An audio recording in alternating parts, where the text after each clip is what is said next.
very good afternoon to all of you. बढ़ते हैं आगे। हमने last major of central tendency खत्म किया था चैप्टर नंबर 40। उसी का सेकंड पार्ट जो है that is major of dispersion, ये हमें करना है। तो आई होप आपको मेजर ऑफ सेंट्रल टेंडेंसी अच्छे से याद है, जो कि चैप्टर नंबर 14 का यूनिट नंबर 1 था। That was major of central tendency. इसमें हमने क्या क्या पढ़ा? तो mean, median, mode, geometric mean and harmony. और इन सब के हमने क्या पढ़ी थी? प्रॉपर्टीज। फिर कौन अच्छा है, कौन बुरा है, कौन सी अलग अलग सिचुएशंस में कौन अच्छा है, कौन कैसा है, तो सब हमने देखा। एंड देन हमने शुरू करना है यूनिट नंबर 2। इसका नाम है क्या? Major of dispersion. तो डिस्पर्शन क्या होता है? सबसे पहली बात, डिस्पर्शन का मतलब होता है deviation.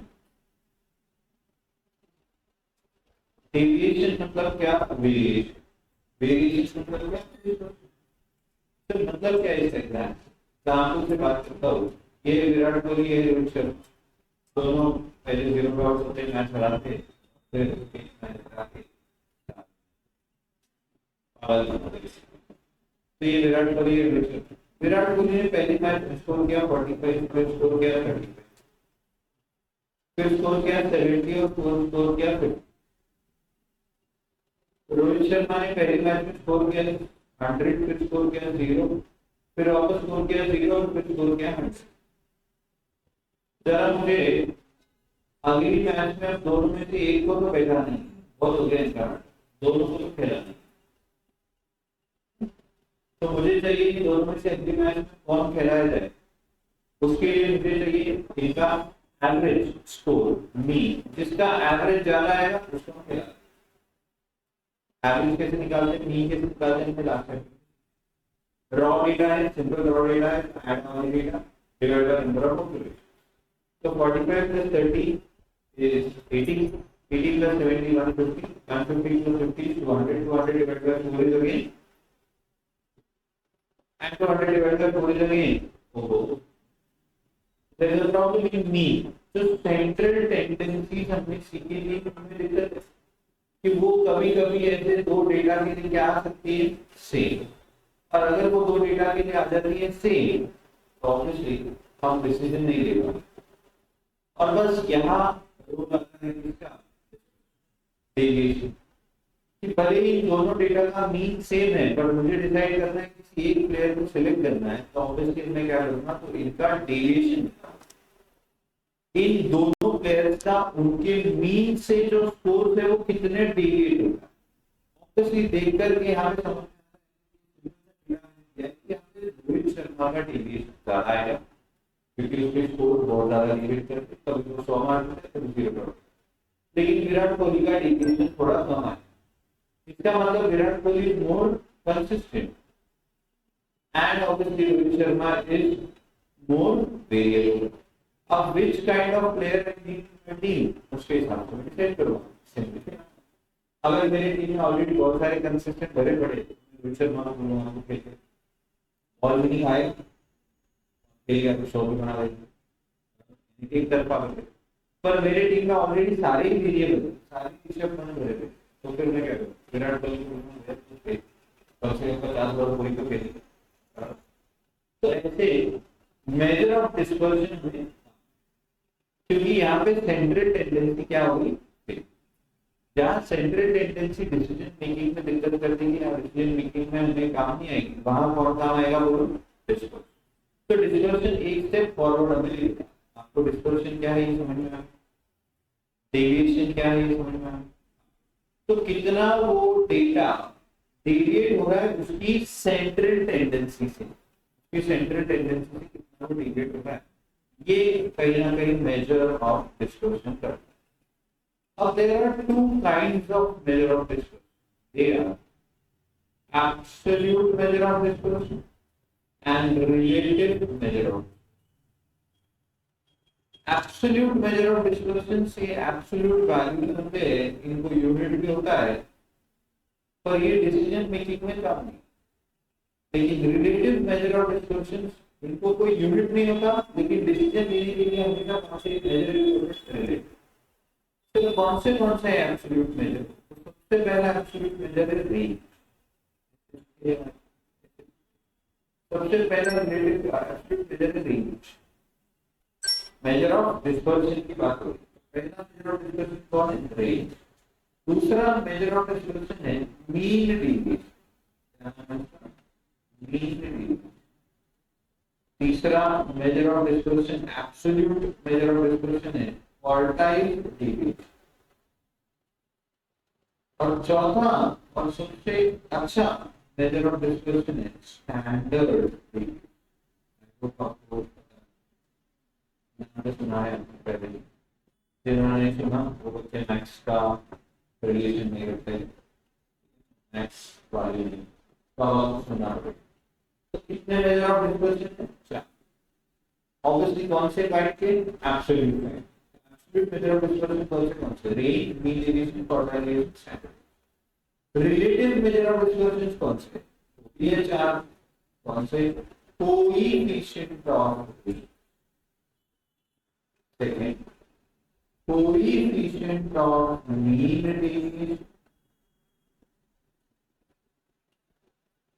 third coefficient of quartile deviation,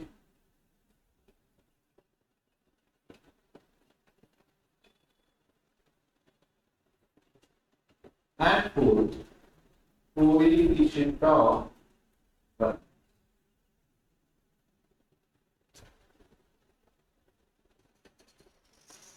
ऐसे चार मेजर ऑफ रिलेटिव मेजर, तो चार एब्सोल्यूट मेजर, चार रिलेटिव मेजर, कुल मिला के हम पढ़ने 8 नहीं 8 नहीं पढ़े, हमें पढ़ने और दिया।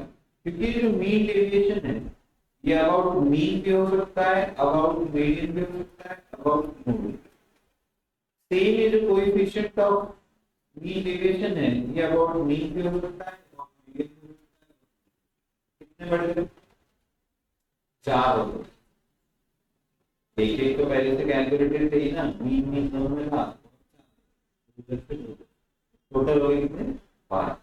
यानी 12 मेजर ऑफ डिस्पर्शन हमारे पास, जिसमें से सबसे अच्छा मेजर ऑफ डिस्पर्शन कौन है? Standard deviation. और डिसीजन मेकिंग या कंपैरिजन के लिए, जैसे मैंने आपको विराट कोहली और रोहित शर्मा में कंपेयर करने बोला, तो आप कौन सा मेजर ऑफ डिस्पर्शन कंपैरिजन के लिए यूज करो? क्योंकि ये स्टैंडर्ड डेविएशन पर ही बेस्ड। तो ये बात आपका बाद में लिखा हूं मैं यहाँ रखना। ऐसे कुल मिलाकर हमारा एक है और इनकी प्रॉपर्टी है, ठीक है। सबसे पहले लेकिन ये समझना पड़ेगा कि एब्सोल्यूट और रिलेटिव मेजर में फर्क क्या है। आइए उनके पीछे डिफरेंसेस को जरा हम बारीकी से देखें। तो ये देखो एब्सोल्यूट मेजर और रिलेटिव मेजर, और ये एब्सोल्यूट के चारों और ये रिलेटिव मेजर। तो ये डिस्पर्शन का डेफिनेशन दिया है आपको ऑलरेडी समझा दिया। ये रहे एब्सोल्यूट मेजर, ये रहे relative major, range, standard deviation, mean deviation, ये है एब्सोल्यूट मेजर चारों, और ये है coefficients. So we may know the following points of distinction between the absolute and relative measure. These are the distinctions between absolute and relative measure. The first one, absolute measures are dependent on the unit. समझो आपको जो data दिया है KGs में दिया है, तो absolute major भी जो आएंगे वो केजी में है, जो भी नंबर आएगा उसके आगे यूनिट लगेगा केजी। लेकिन डेटा केजी में दिया हो या लीटर में दिया हो, आपके रिलेटिव मेजर के आगे हमेशा परसेंटेज है। मतलब ये यूनिट फ्री होते हैं, लेकिन ये यूनिट वाले, इसमें वो यूनिट मतलब जो भी डेटा जिस भी यूनिट में प्रेजेंट किया हुआ है, इसमें तो रुपीज, केजी में दिया तो केजी में, लीटर में दिया तो लीटर, जो भी दिया जिस भी पर्टिकुलर यूनिट में आपको डेटा दिया होगा उसी यूनिट का एब्सोल्यूट मेजर। लेकिन रिलेटिव मेजर उसको कोई यूनिट नहीं। So they will depend on the unit of the variable under consideration, whereas the relative measure of dispersions are unit. एक पहला डिस्टिंक्शन आपको याद रखना है, क्वेश्चन आ सकता है, एमसीक्यू पूछ सकते हैं। तो यार मैथ्स आपको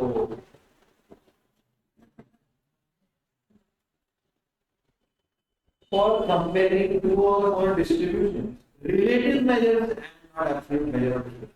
क्या बोला? अगर आपको दो डिस्ट्रीब्यूशंस को कंपेयर करना है, विराट कोहली और रोहित शर्मा के डेटा को कंपेयर करना है, तो कंपेयर करने के लिए हमेशा आपको कौन से मेजर यूज करने पड़ेंगे? Relative measure and not. तीसरा, compare to absolute measure of dispersion, relative measure of dispersion are difficult to compute and found. क्या बोलते हैं? एब्सोल्यूट मेजर से ज्यादा डिफिकल्ट है कंप्यूट करना कौन? रिलेटिव। वैसे दोनों की डिफिकल्टी दोनों में बड़े आसान। और एक बात आपको और बताऊं, तो रिलेटिव मेजर जो है वो एब्सोल्यूट मेजर से ही कंप्यूट होता है। तो मतलब रिलेटिव मेजर निकालने के लिए आपको पहले क्या निकालना पड़ेगा? और उस एब्सोल्यूट मेजर का ही इस्तेमाल करके क्या निकलेगा? रिलेटिव। इसलिए वो रिलेटिव मेजर क्या है? बाकी देखा जाए तो रिलेटिव मेजर पूरा इजी, फिर उसमें कुछ नहीं करना, सिंपल सा डिवीजन है, कैलकुलेटर ऑलरेडी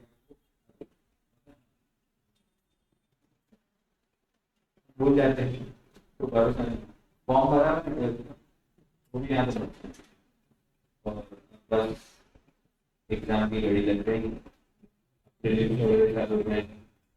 होने के बाद आपके बोर्ड होने के बाद फाउंडेशन, फिर रिजल्ट आएंगे, फिर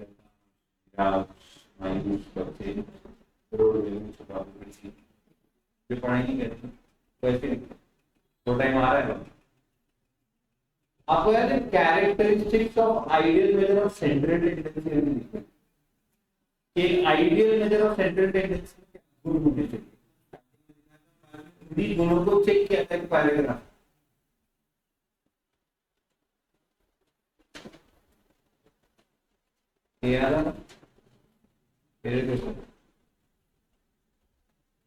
these are the criteria for an ideal measure of central tendency. It should be properly and unambiguously defined, easy to comprehend, simple to compute based on all observations. फिर देखा था ना हमने बाद में कि मीडियन जो है वो सारे ऑब्जर्वेशंस पे बेस्ड नहीं होता, इसलिए वो अच्छा नहीं। मोड भी सारे ऑब्जर्वेशंस पर इम्पोर्टेंस नहीं देता, इसलिए वो भी अच्छा नहीं। लेकिन मीन सारे ऑब्जर्वेशंस पे बेस्ड होगा, इसलिए वो best measure of central tendency कहा हुआ है। देन ये सर्टेन डिजायरेबल मैथमेटिकल प्रॉपर्टी होना, मीडियन में भी प्रॉपर्टीज नहीं होती उसका disadvantage. Then least affected by presence of extreme observations, mean इससे नहीं होता लेकिन median से affect होगा। mean होता है, median नहीं होता है, ऐसा तो ये होना चाहिए। अगर मतलब least affected होना चाहिए तो आइडियल है। ये सब हमने देखा था। तो वैसे ही अभी हम इतने सारे मेजर ऑफ डिस्पर्शन देख रहे हैं, तो उनमें क्या क्वालिटी होनी चाहिए कि वो बेस्ट बन जाए। अभी इतने सारे जल्दी से एक अच्छा होना चाहिए ना कोई। तो as discussed, an ideal measure of dispersion should be properly defined, easy to comprehend, simple to compute, based on all observations, unaffected by sampling fluctuations, sampling fluctuations, and unable to some desirable mathematical treatment, और कुछ उसमें mathematical treatment भी रहनी चाहिए। तो वो सबसे अच्छा है जिसमें ये सब गुण या ज्यादा गुण वो सबसे बेहतर। तो आइए शुरू करते हैं। पहला measure of central measure of distance, नाम है उसका रेंज। तो रेंज का formula L minus S, where L का मतलब क्या है? लार्जेस्ट ऑब्जर्वेशन एंड S का मतलब क्या है? स्मॉलेस्ट। अब डेटा के अकॉर्डिंग ऑब्जर्वेशन आपको ढूंढना पड़ेगा। रॉ डेटा है तो कुछ नहीं बड़ा आसान, रॉ डेटा में सबसे बड़ा ऑब्जर्वेशन और सबसे छोटा ऑब्जर्वेशन ढूंढना में बड़ी बात। लेकिन अनग्रुप फ्रीक्वेंसी डिस्ट्रीब्यूशन आपको समझता है? अनग्रुप फ्रीक्वेंसी डिस्ट्रीब्यूशन कैसा? 10, 20, 30, 40, 50 और ये फ्रीक्वेंसी दी है 2, 4, 6, 8, 2, 4, 6, 8 इनकी फ्रीक्वेंसी। तो बताओ इसमें लार्जेस्ट ऑब्जर्वेशन कौन सा है? ये इधर 10 कर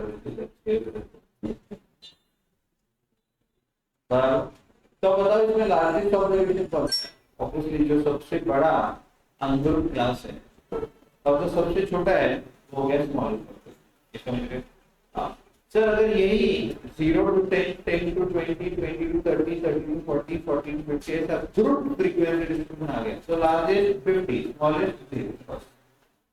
तो रॉ डेटा में क्या होगा, फ्रीक्वेंसी में अनग्रुप टेस्ट क्या होगा, ग्रुप टेस्ट क्या होगा, बस इनको लार्जेस्ट में से स्मॉलेस्ट माइनस करो, आपको मिल जाएगा कौन, मिल जाएगा कौन, ऐसे आती है रेंज। आइए एग्जांपल,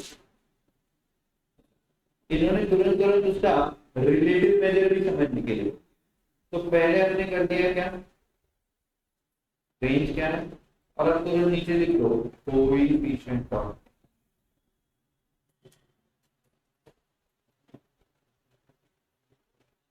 तो कोएफिशिएंट ऑफ रेंज का फॉर्मूला क्या है, L minus S upon L plus S,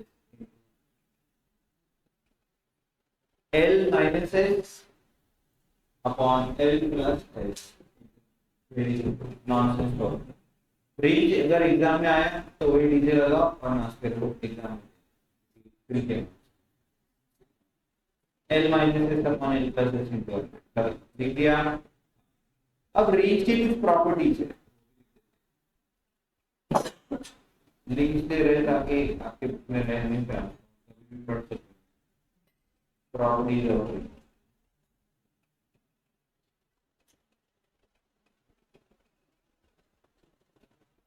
तो पहली प्रॉपर्टी जो आपको ऑलरेडी पता है क्या, इधर देखो कि range remains unaffected due to change of origin but is affected in same ratio due to change in scale. Sir एक minute, mean median mode geometric mean harmonic mean के ऊपर प्रॉपर्टी क्या, if all are k, the mean, the median, the mode, the geometry, the harmonic mean are k। Sir वैसे इधर नहीं है, नहीं पर बना सकते हैं, if all are k, the range is 0, the quadrant deviation is 0, the mean deviation is 0, the standard deviation is 0। कौन बताएगा क्यों, आप बताओ। अगर सारे ऑब्जर्वेशन सेम है तो वहाँ डेविएशन दिमाग होना बराबर नहीं जो आपके पास। चलो आगे बढ़ो, तो प्रॉपर्टीज ऑफ रेंज में पहली प्रॉपर्टी लिख देंगे all are same, range is all are K, range is second property, range is unaffected by change of origin but is affected by change of range is unaffected by change of origin but is affected by change of scale, that is। अच्छा ये आगे से पहले क्या कहा है, mean median mode के लिए आपको मैंने ये प्रॉपर्टी कैसे लिखवाई कि mean median and mode all are affected by change of origin as well as change of scale, तो दोनों से अफेक्ट होते हैं।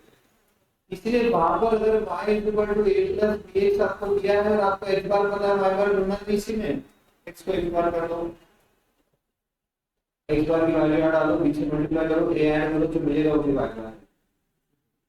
तो अगर कोई भी इक्वेशन से आपको रिलेशन दे देते हैं x और y के बीच का, जैसे ऐसे लिख के दे दिया तो करना नहीं, 2x + 3y = 11, x बार बोलते हैं 5 है, फाइंड y बार क्या करोगे, 2 5 10 कर देंगे माइनस, तो y बार = 1 बाय।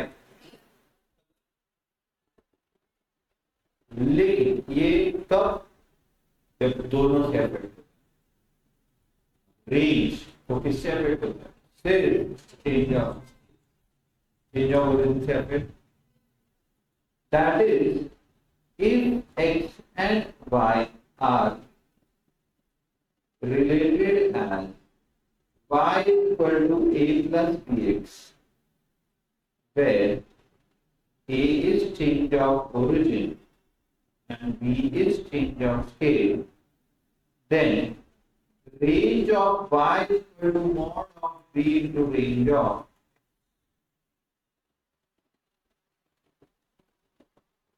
तो x और y के बीच में अगर आपको रिलेशन दिया है एक इक्वेशन से और x का रेंज दिया है और बोले y का रेंज ढूंढ के दिखाओ, तो आप क्या करोगे, फिर x के रेंज को चेंज ऑफ स्केल जिससे हुआ है उससे मल्टीप्लाई,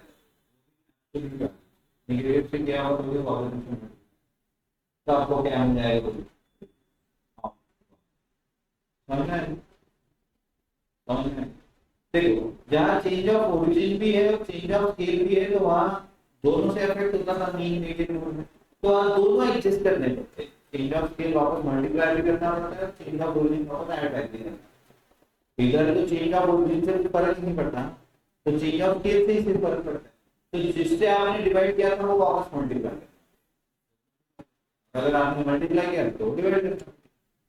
सर एग्जांपल दे सकते हैं, फिर 20 30 40 50 60, बोलो इसका रेंज कितना आएगा, अभी नॉर्मल रॉ डेटा, तो लार्जेस्ट माइनस स्मॉलेस्ट, 60 माइनस 20 40, तो बहुत डिफिकल्ट बात चल रही है, ऐसे चलने के लिए थोड़ा सर थोड़ा बड़ा उसको, तो 60 माइनस 20 40, एक काम करता हूँ सर चेंज ऑफ ओरिजिन कर देता हूँ, आपको चेंज ऑफ ओरिजिन क्या होता है याद रहना चाहिए, चेंज ऑफ ओरिजिन यानी सारे ऑब्जर्वेशन में से हम कोई भी नंबर माइनस कर देते हैं, तो मैंने 10 माइनस कर दिया फॉर सेक ऑफ एग्जांपल, तो बताओ ये सारे नंबर माइनस हो गए, अब इसका रेंज निकालो, क्या अभी भी रेंज 40 है, तो रेंज को चेंज ऑफ ओरिजिन से फर्क नहीं पड़ता, पर जरा चेंज ऑफ स्केल करते हैं, इन सबको 10 से डिवाइड करते हैं, इनको करते हैं 2 3 4 5 6, सबको मैंने 10 से डिवाइड कर दिया, ये हुआ चेंज ऑफ स्केल। अब चेंज ऑफ स्केल डिवाइड करके निकाला, अब इसका रेंज बताओ, तो 6 माइनस 2 4, तो ये रेंज आया इस डेटा का, और मुझे चाहिए था,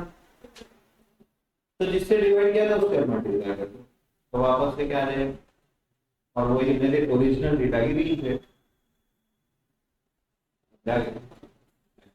तो क्या चेंज ऑफ स्केल से असर हो रहा है, चेंज ऑफ ओरिजिन से हो रहा है नहीं, इसीलिए क्या किया, आपको ग्राफ की बात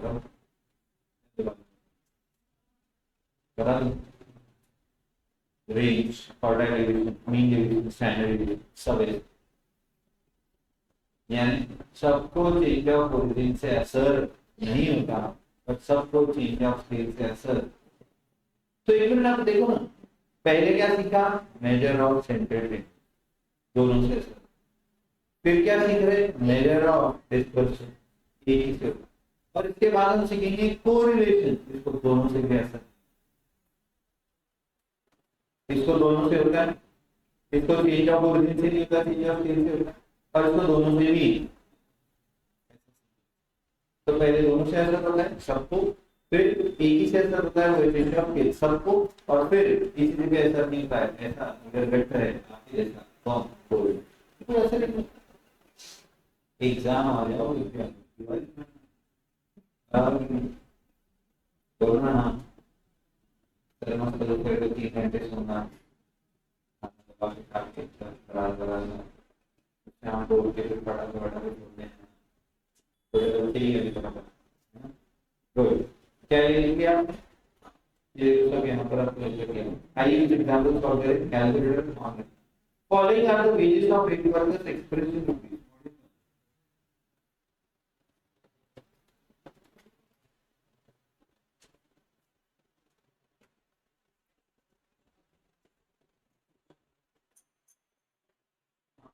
following are the wages of eight workers expressed in rupees, तो ये डेटा किसमें है, रुपयों में है, तो इसका एब्सोल्यूट मेजर कितना है, रुपयों में है, और relative measure percentage, find the range and always coefficient, अच्छा largest observation, smallest observation, range बताओ, 96 माइनस 52 कितना, 36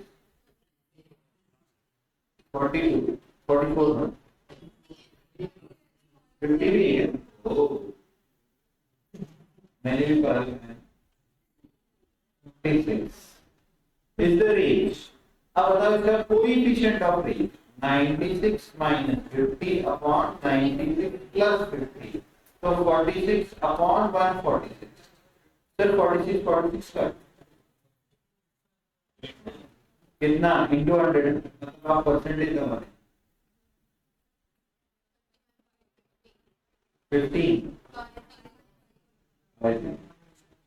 आएगा, पक्का, ये रेंज और कोएफिशिएंट ऑफ, आसान, चलो ये रहा डेटा, कौन सा डेटा है, फ्रीक्वेंसी इसका रेंज निकालो 74 माइनस 50 वैसे वो डेटा कंटीन्यूअस है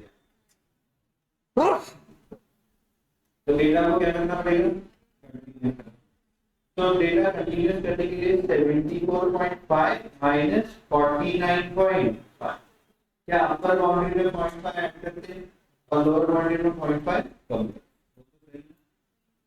कितना है 25 और फिर 25 अपॉन 74.5 प्लस 49.5 इंटू 100 क्या है कोएफिशिएंट ऑफ रेंज कितना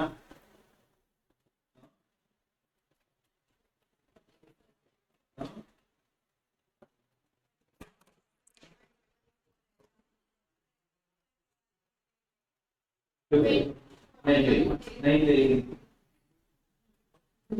20.16 समझा if the relationship between x and y so if the relationship between x and y is given by 2x plus 3y is equal to 10 and the range of x is 50 the relationship between x and y is given by 2x plus 3y is equal to 10 and the range of x is 50 find the range of y ध्यान से सुनना x और y के बीच में संबंध है ऐसा यानी x से y कैसे आता है y से x कैसे आता है x का रेंज दिया है 15 y का रेंज निकालना सबसे पहले आपको क्या समझ आना चाहिए जैसे ये क्वेश्चन आपके दिमाग में आपके सामने आएगा यहाँ चेंज ऑफ ओरिजिन x को y बनाया जा रहा है y को x बनाया जा रहा है दूसरी को पहले आपने ये देखना है कि आपको किसकी वैल्यू दी है जिसकी दी है वो ओरिजिनल मिलेगा बोलो आप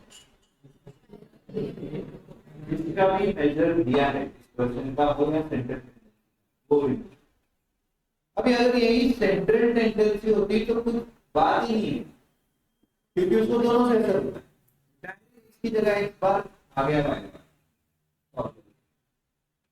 पर रेंज एक डिस्पर्शन का मेजर है जिसको सिर्फ चेंज ऑफ स्केल से असर चेंज ऑफ ओरिजिन से असर होता तो डायरेक्ट इसमें की जगह रेंज ऑफ एक्स डाल के y का रेंज आएगा तो क्या करना पड़ेगा सर चेंज ऑफ स्केल किससे हुआ है ये पता करना है ना बच्चा बोलेगा सर एक बार नीचे हुआ 3 से डिवाइड करो 3 से मल्टीप्लाई करता चला इसलिए बोल रहा ध्यान है आसान तो उधर आसान है उधर डायरेक्ट वैल्यू डालेंगे यहाँ अच्छा तो रेंज ऑफ x दिया है और रेंज ऑफ y पूछा है y is the changed variable will change कर क्या x is the original variable बराबर तो चेंज ऑफ स्केल से y आप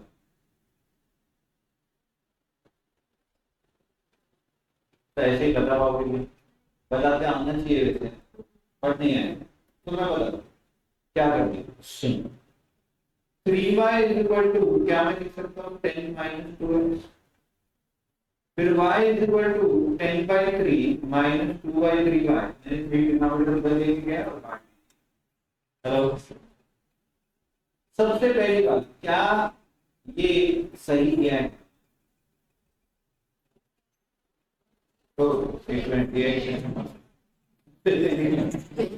कितना हो गया होना चाहिए इंग्लिश का अब बोलो क्या x को y बनाना है y इज इक्वल टू आप क्या फिर छोड़ो आप change of origin change of scale करते हो तो कैसे करते हैं x minus a upon b ऐसे करते हैं हाँ तो क्या मैंने वो ही किया है अच्छा एक काम करते हैं और देखो तो 3y is equal to minus 2x plus 10 3y is equal to minus 2 common x minus 5 y is equal to x minus 5 upon 3 और वो 2 जो है minus 2 डिनोमिनेटर भी डिनोमिनेटर में लेके आए तो इसी को बोल दो जाएगा अब क्या आपको ये u is equal to x minus a upon b के जैसा दिख रहा है? अब क्या बोल सकते हो, ये चेंज ऑफ स्केल है। तो चेंज ऑफ स्केल किससे हो रहा है? माइनस 3 कुछ समझ में आ रहा है? पूरा ध्यान देना, कुछ बताने वाला हो बट पहले रेंज ऑफ y निकाल लीजिए। क्या है formula? Range of y is equal to mod of b into range of x, that is 3/2 into, तो 3/2 इनटू 15 करेंगे तो 45y, दैट इज 22.5। इधर है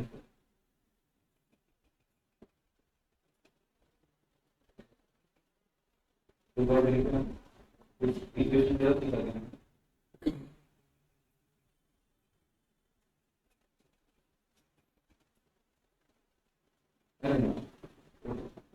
चेंज ऑफ ओरिजिन वेरिएबल को मैंने कर दिया, फिर से करो इजी। आप जो समझे वो समझे। अब इसी को मैं ठीक करूंगा, इसको माइक्रो सुनो सुनो डरना नहीं, और एक शॉर्टकट भी वो करता ये वाली क्या करना है वापस से देखो। बताओ आप x को u बनाते हो, कैसे बनाते हो ध्यान देना। चेंज ऑफ ओरिजिन और चेंज ऑफ स्पेस करके x को u बना देते हैं। x minus a upon b से आता है अपॉन u। तो मतलब जो आपको x के ऑब्जर्वेशन दिए होते हैं वो सारे क्या बन जाते हैं। फिर आप जो भी मेजर निकालते हो फ्रीक्वेंसी का और एक्सप्रेशन का, वो किसका निकालोगे? u का। क्या x का निकालोगे? सर x का तो ढूंढना है और वो ऑब्जर्वेशंस बड़े हैं, डिफिकल्ट है उसका कैलकुलेशन, इसलिए हम क्या करते हैं? Change of origin and change of scale. बराबर। तो चेंज ऑफ ओरिजिन और चेंज ऑफ स्केल करने के बाद x बन जाता है u, और फिर क्या निकाला जाता है? जो भी कैलकुलेशन करना है वो किसका निकाला जाता है? u का। और फिर उस u के कैलकुलेशन से x का कैलकुलेशन, u के मेजर से x का मेजर। कैसे? तो किससे अफेक्ट हो रहा है उसका इफेक्ट रिवर्स। ये किसकी बात कर रहे हैं? रेंज। इसको किससे अफेक्ट होता है हमें बताएं, प्रैक्टिकली करके दिखाओ। तो सर चेंज ऑफ स्केल से अफेक्ट। तो चेंज ऑफ स्केल से अफेक्ट होता है, तो इसमें हम स्केल का अफेक्ट वापस से रिवर्स। तो जो हमने डिवाइड किया है वो हम मल्टीप्लाई, तो आ जाएगा कौन बोलो? Range of x। याद समझना, ये पहले मैंने आपको जो जनरल करते वो समझाया, वो x और u और y और x पर कॉन्सेप्ट सही है। अब फिर पहले ये समझा लेंगे। तो अब ये बताओ ओरिजिनल वेरिएबल कौन है और चेंज वेरिएबल कौन है? बराबर। मतलब जिसका डेटा हमें दिया होता है वो कौन होता है? Change variable. क्योंकि चेंज करके ही तो फिर हम निकाल पाते हैं ना, ऑब्जर्वेशन को छोटा करके ही तो हम वो वैल्यू निकाल पाते हैं। तो ये जो रेंज ऑफ x यहाँ पे दिया है, यानी x यहाँ पे कौन सा वेरिएबल है? Change variable. मेरी बात समझ में? वापस बोल रहा हूँ, ध्यान से। क्या बच्चों हम ये सब जो करते हैं ये क्यों करते हैं? क्योंकि हम इसका वो मेजर निकाल नहीं पा रहे, इसके नंबर्स बड़े कॉम्प्लिकेटेड है, इसलिए हम इसको ऐसा बनाते हैं और फिर इसका मेजर हम ढूंढते हैं, और इसके मेजर में जिस भी चीज से अफेक्ट हो रहा है, वेरिएबल से या स्केल से या दोनों से, उसका इफेक्ट रिवर्स करके हम ओरिजिनल का मेजर निकालते। ये बात समझ में आ रही है? हाँ तो बोलो। तो बताओ जिसका कैलकुलेशन या मेजर दिया होता है वो कौन है? Change variable. ये बात समझे? ओरिजिनल वेरिएबल का ढूंढना, तो यहाँ पे रेंज ऑफ x दिया है, तो x यहाँ पे हमारे इस गिवन एग्जांपल में x कौन? Change variable. Very good.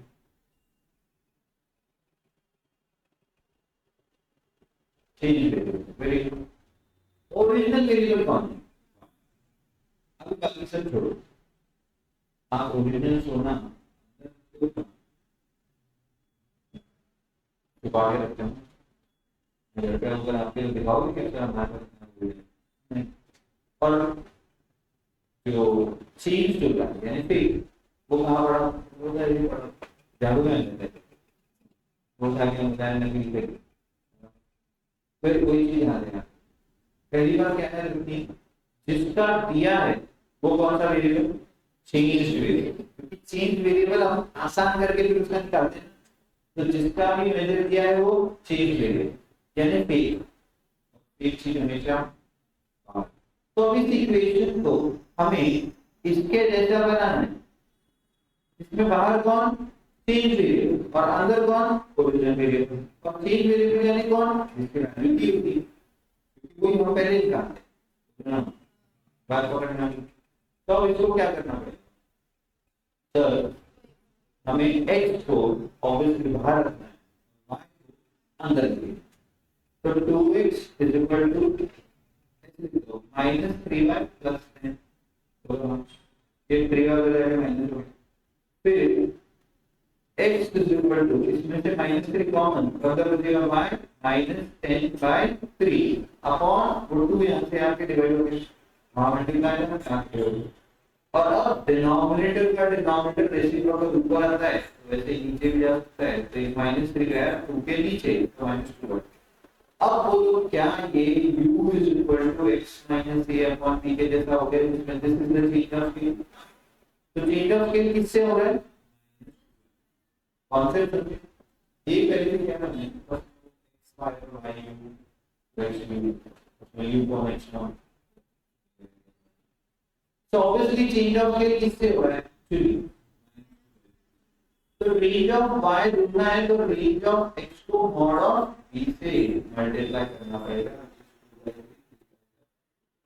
समझा इसको गुड तो मैं क्वेश्चन देता हूं पहले होगा हमने अच्छा बोलो चेंज कहां रखोगे बाहर ओरिजिनल कहां रखोगे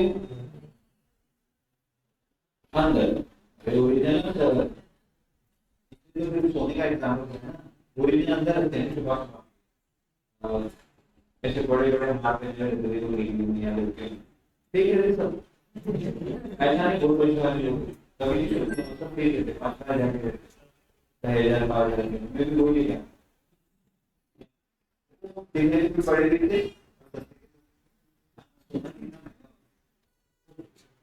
अब चेंज बाहर ओरिजिनल अंदर और कौन चेंज है और कौन ओरिजिनल ये कैसे होंगे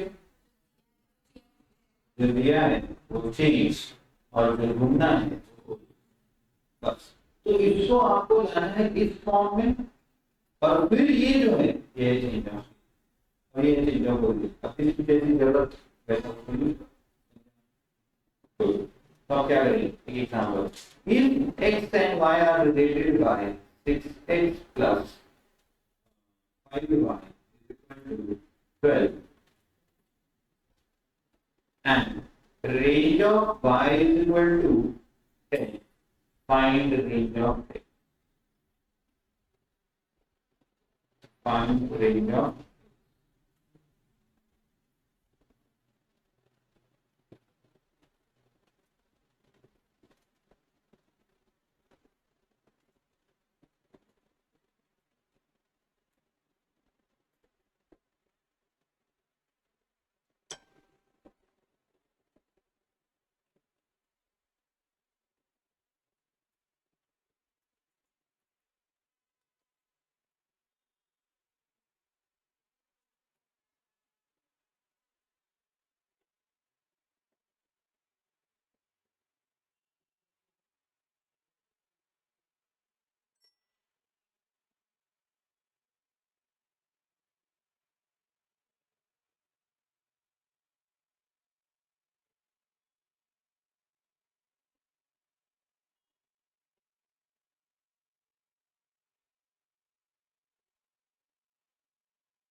क्या बताओ रेंज ऑफ एक्स 8 1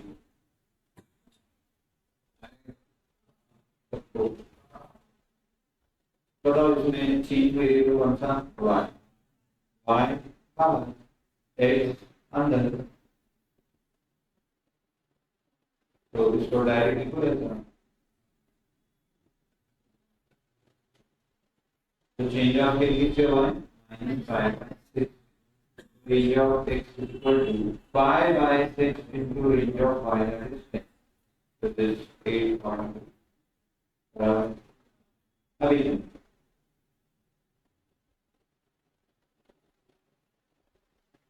क्या बोलो किसका रेंज होता था x का किसका दिया था y का तो ये जो इक्वेशन आपको x और y के बीच में दिया है किसका रेंज ढूंढना है x का तो this x is equal to 12 minus 5 x is equal to 2 minus 5/6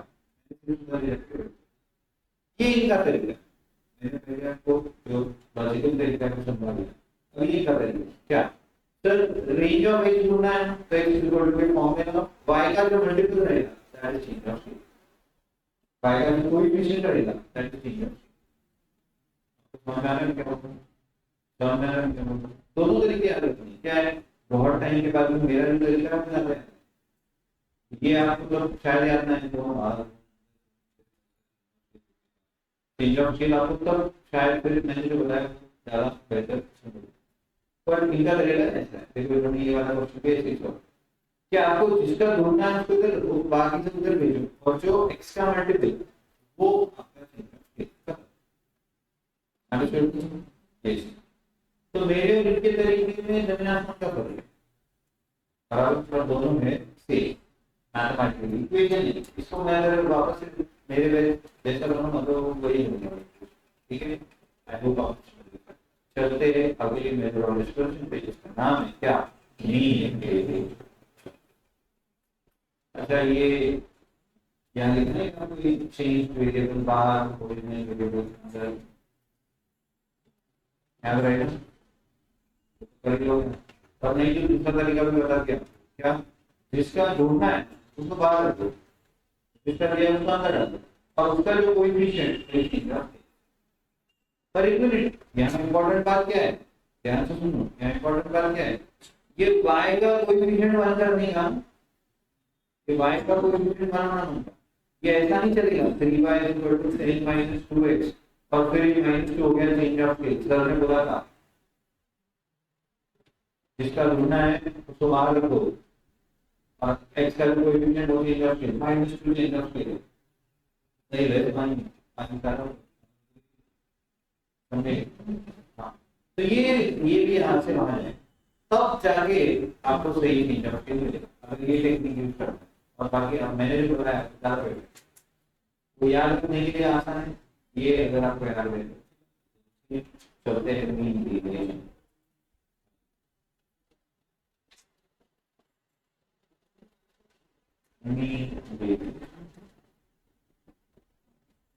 अब नाम इसका मीन डेविएशन है लेकिन मीडियन के लिए भी निकलता है मोड के लिए भी निकलता है मीन के लिए भी निकलता है तो मीन डेविएशन अबाउट ए ऐसा लिखो ए कौन है तो अज्यूम्ड मीन ए कुछ भी हो सकता है मीन हो सकता है नहीं हो सकता ध्यान देना अच्छे से थोड़ा टेस्ट भी होगा आपका इससे आपका मतलब 11-12 का नया चेक होगा तो मीन डेविएशन अबाउट ए अब रेंज एकदम ही फालतू है एकदम बढ़िया तो इसलिए बेटर मेजर ऑफ डिस्पर्जन चाहिए तो इसलिए हम गए कहां मीन डेविएशन को बोला भैया बेटर मेजर ऑफ डिस्पर्जन तो मीन डेविएशन ने क्या बोला भैया जैसा डेटा वैसा फॉर्मूला तो पहले आता है कौन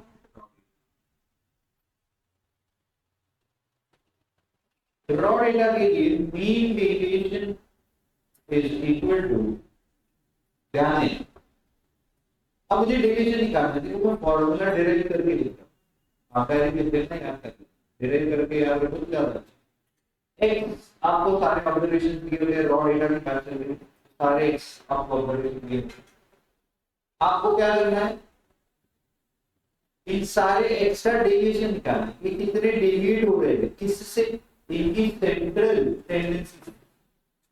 तो इनकी सेंट्रल टेंडेंसी कौन सी, तो वो मीन भी हो सकती है, मीडियन भी हो सकती है, मोड भी हो सकती है। तो ये जो ए है ये मीन भी हो सकता, मीडियन भी हो सकता, मोड भी हो सकता। फिलहाल मैं ए बुलाता हूँ। तो हर एक्स में से जितने भी आपको एक्स ऑब्जर्वेशन दिए हैं, हर एक्स में से क्या करें, उसकी वो सेंट्रल टेंडेंसी जिससे डेविएशन ढूंढना है, मीन भी हो सकता, मीडियन भी हो सकता, मोड भी। तो हर एक्स में से हमको सेंट्रल टेंडेंसी माइनस, तो हर ऑब्जर्वेशन उसकी उस सेंट्रल टेंडेंसी से कितना डेविएट हो रहा है। अब 2 मिनट के लिए हम एक काम करते हैं, ये सेंट्रल टेंडेंसी को मीन के लिए, क्या ये मीन की जगह मीडियन भी हो सकता है, मोड भी हो सकता है। सर फिर ये सारे डेविएशंस आ गए, तो इन डेविएशंस का ले लेंगे क्या, सम, इन डेविएशंस का ले लेंगे सम। पर ये सारे ऑब्जर्वेशंस के डेविएशन का सम है, तो हमें तो एक डेविएशन चाहिए ना, पूरे डेटा का डेविएशन साथ में डेविएशन, तो इसलिए क्या करेंगे, इसको 10 से डिवाइड, यानी क्या नंबर ऑफ ऑब्जर्वेशन जितने उसमें से, तो उसका एवरेज होता है, डेविएशंस का average is the mean deviation. पहले हमने निकाले सारे डेविएशंस और फिर उसका कर दिया मीन, तो उसे कहते हैं मीन डेविएशन। तो समझ में आएगा, लेकिन इसमें बड़ा प्रॉब्लम क्या है,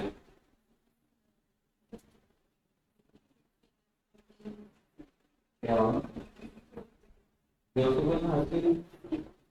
zero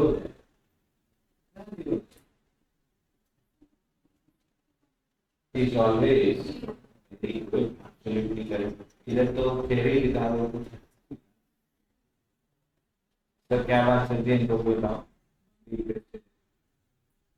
Sum of deviations taken from mean is always mean के property number 1 से मेरे को central tendency में mean आता है, तो sum of this is always zero, तो deviation का हमेशा zero है, तो मतलब ये फॉर्मूला है।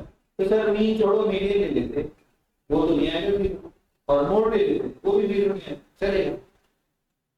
लेकिन best measure of central tendency कौन सा है, मीन। डेविएशन भी बेस्ट निकालना है, किससे निकालना है, मीन। तो बस इसीलिए हमने क्या किया, इस फॉर्मूला में एक छोटा सा, क्योंकि ये डेविएशंस कुछ नेगेटिव आते हैं और कुछ पॉजिटिव, और ये जितने पॉजिटिव आते हैं उतने ही नेगेटिव आते हैं, इसलिए नहीं हो जाता है। अब नेगेटिव चीजों को अगर पॉजिटिव कर दिया जाए तो जीरो नहीं है, पॉजिटिव को पॉजिटिव ही रखना है, ये नेगेटिव को अगर पॉजिटिव कर दिया जाए तो ये सम फिर जीरो नहीं है, तो फिर ये डेविएशन कैलकुलेट होगा। तो नेगेटिव को पॉजिटिव करने के there are 2 ways, one is by taking its absolute value and second is by squaring.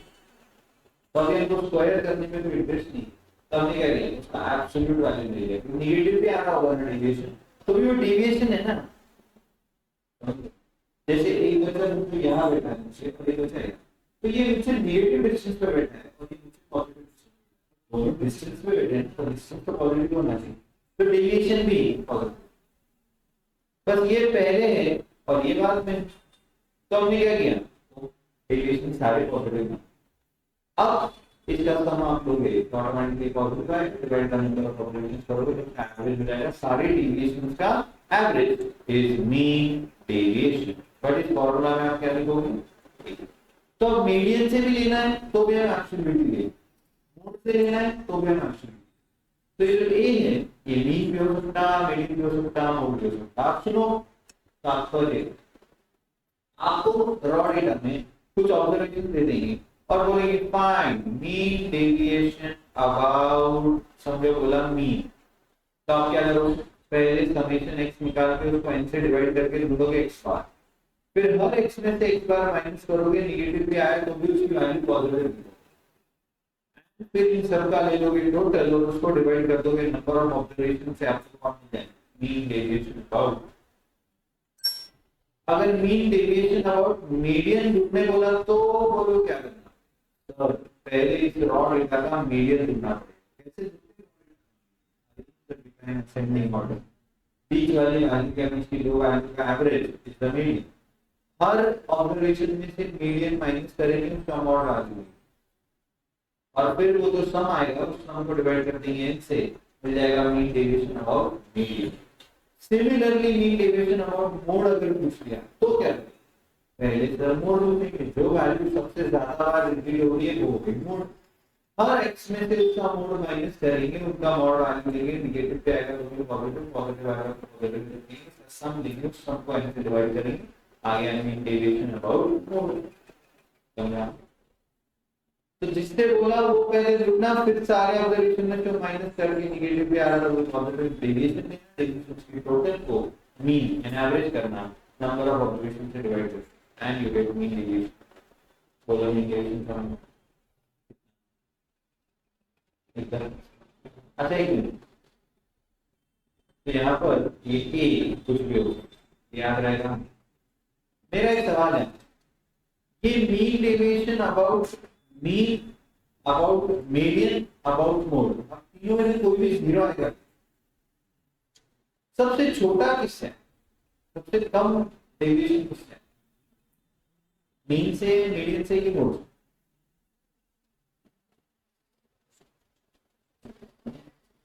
तो निकाल के देखना पड़ेगा, ऐसे कैसे पता है, आगे बार में समझेंगे हम।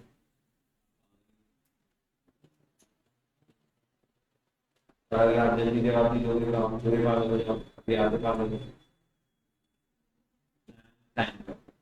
तो सर हमने मीन की प्रॉपर्टीज पढ़ी थी, पर मीडियन की थोड़ी पढ़ी थी ना। तो मीडियन की एक प्रॉपर्टी थी, sum of absolute deviations taken from median is always mean. हां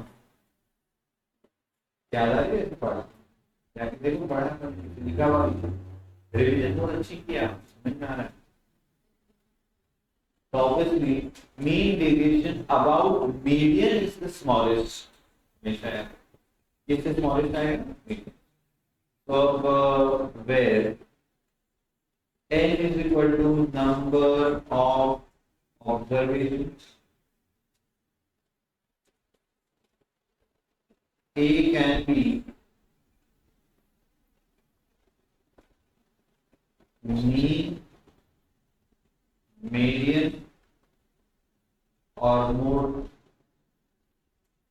ये जो है वो मीन भी हो सकता, मीडियन भी हो सकता, मोड भी हो सकता। मीन कैसे निकालते, समेशन इज अपॉन, मीडियन कैसे निकालते, middle value in ascending order, mode कैसे निकालते, maximum max repeating observation।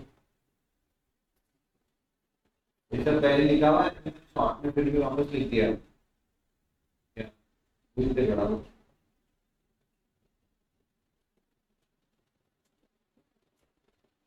तो ए मीन भी हो सकता है, मीडियन भी हो सकता है, ये हो गया रॉ डेटा। तो अब बताओ फॉर फ्रीक्वेंसी डिस्ट्रीब्यूशन,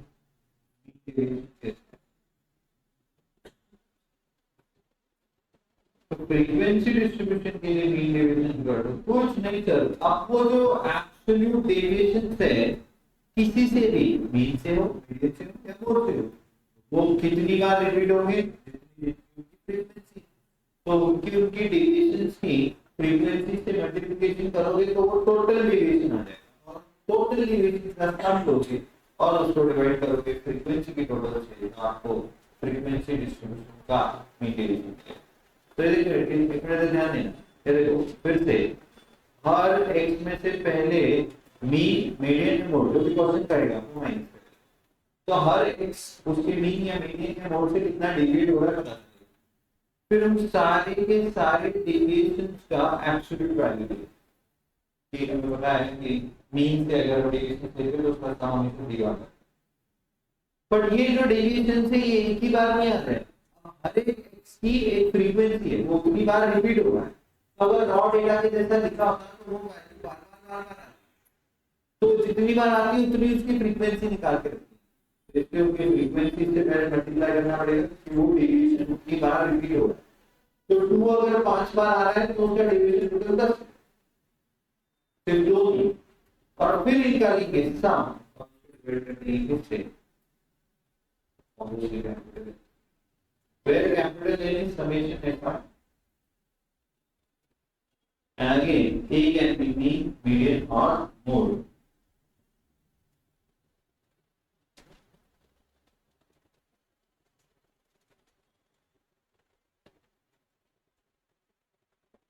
अब यहाँ लिखो ऑलरेडी डिस्कस, क्योंकि इन सब के फॉर्मूला मीन तो लिख सकते हैं summation effect upon summation median कैसे आता है?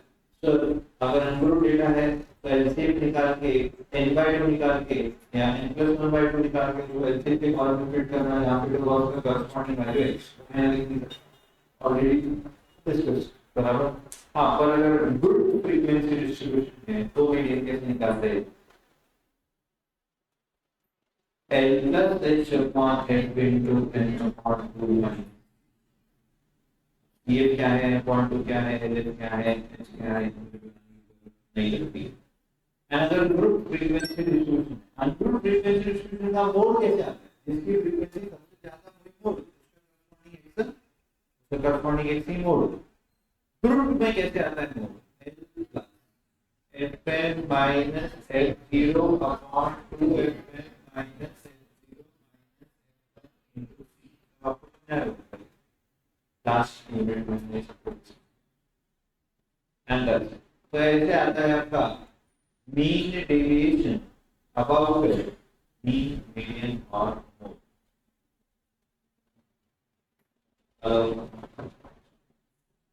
तो सर ये तो हो गया मीन डेविएशन, रॉ डेटा का हो गया फ्रीक्वेंसी डिस्ट्रीब्यूशन। सर एक चीज समझ में क्या आप कह रहे हो हर x में से a माइनस करना, ग्रुप फ्रीक्वेंसी डिस्ट्रीब्यूशन में x क्या है? Obviously x will be made by in case of group data। समझेंगे लोग? everybody तो बोलो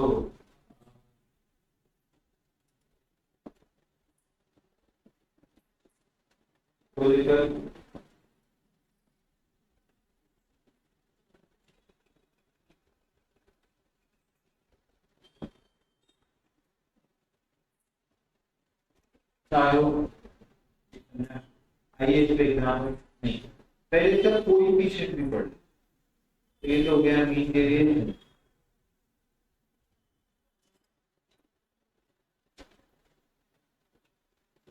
अब आते और लिखेंगे इसका कोएफिशिएंट ऑफ मीन डेविएशन। फिर इसकी प्रॉपर्टीज भी है, 12 प्रॉपर्टीज है इसकी टोटल, बड़ी मजेदार है। एक याद रखो तो दूसरी भूल जाते। कोएफिशिएंट ऑफ मीन डेविएशन पहले,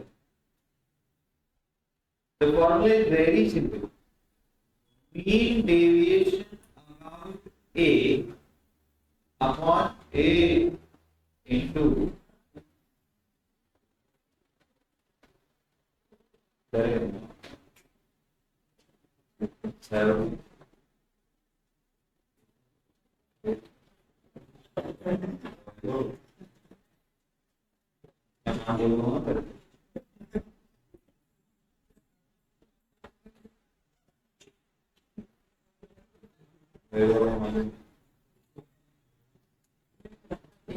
दूसरी वाली का बोलते हैं तैयार ना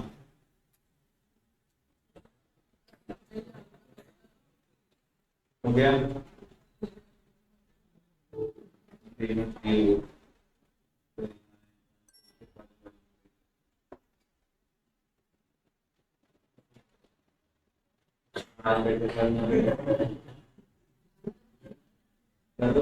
धीरे धीरे पकड़ कोएफिशिएंट्स ऑफ मीन डेविएशन, दोनों फॉर्मूला क्या है? मीन डेविएशन अबाउट ए, मतलब पहले क्या निकालना पड़ेगा? अबाउट ए, ए यानी कौन? मीन, मीडियन या मोड। तो जो भी मीन मीडियन या मोड के लिए आपको कोएफिशिएंट ऑफ मीन डेविएशन निकालने बोला है, पहले आप उसी के लिए मीन डेविएशन करोगे और फिर उसी से उसको डिवाइड करके इनटू 100, तो क्या मिल जाएगा? Coefficient of mean. मतलब समझो, इन्होंने पूछा find coefficient of mean deviation about mean, तो आपको पहले क्या करना पड़ेगा? Find mean deviation about mean divided by mean into about median बोला है, तो find mean deviation about median upon median into 100। अगर मोड बोला है तो find mean deviation about mode upon mode. और क्या ये निकालने के लिए ये तो निकालना ही पड़ेगा। तो जैसा इन्होंने कहा अगर रिलेटिव मेजर डिफिकल्ट है, बताओ डिफिकल्ट है, करना है तो 100 का, तो ये ऐसे है। इसके लिए निकालना क्या पड़ेगा? पहले सेम रेंज में भी ऐसा ही था, कोएफिशिएंट ऑफ रेंज में ऊपर रेंज ही था, वो नीचे बस एक वेरिएबल ले लिया उसको रिप्रेजेंट करके एल प्लस एस में से, मतलब लार्जेस्ट प्लस स्मॉलेस्ट में से कितना लार्जेस्ट माइनस उसका परसेंटेज, दैट इज सोल्यूशन। पर वो बेटर मेजर नहीं ये लिख लिया आपने। अब नीचे लिखो प्रॉपर्टीज, फॉर्मूला याद होके जा रहे हैं साथ साथ।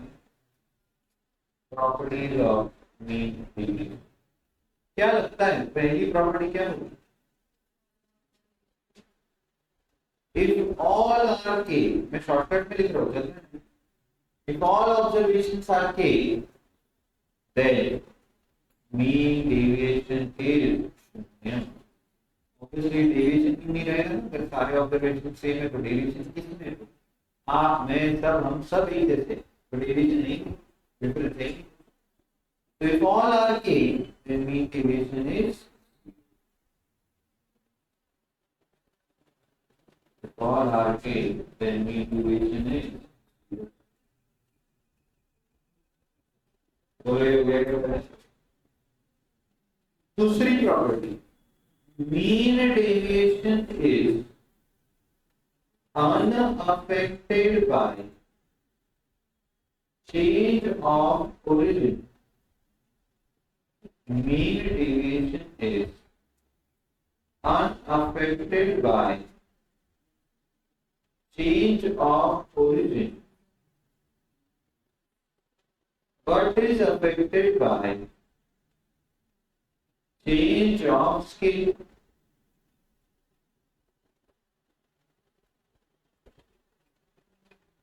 That is if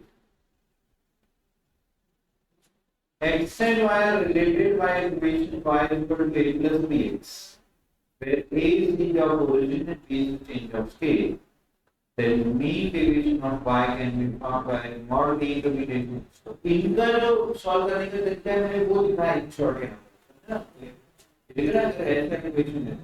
तो अगर ऐसा ही इक्वेशन दे दे तो आप उसको ऐसा बनाओ, अगर y का रेंज या मीन डेविएशन ढूंढना है समझे ना, दोनों मेथड समझ में आई। फिर मैंने चेंज और ओरिजिनल वाली बताई वो दोनों ही खत्म। आओ चलो कुछ एग्जांपल सॉल्व करते हैं। हमने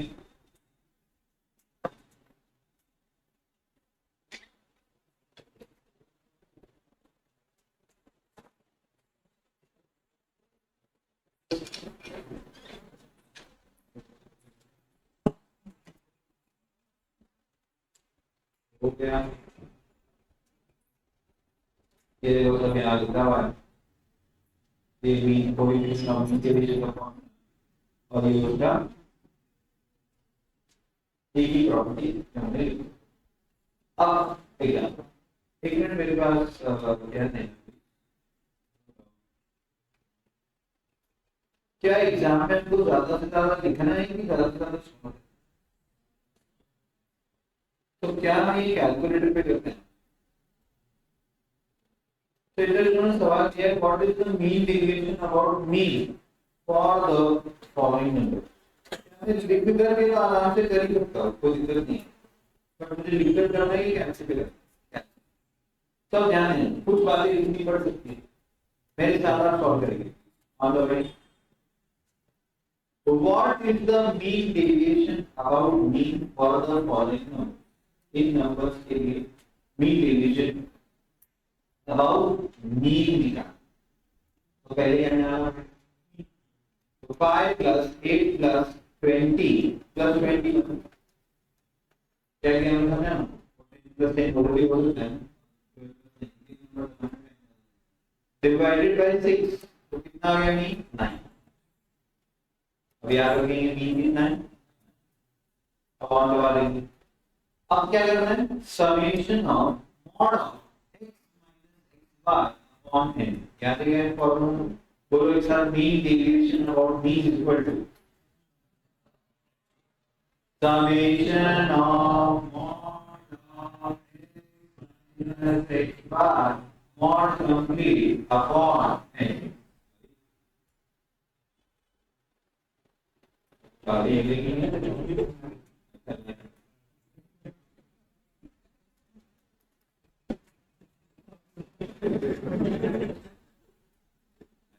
मैं बात अभी बोलूंगा ना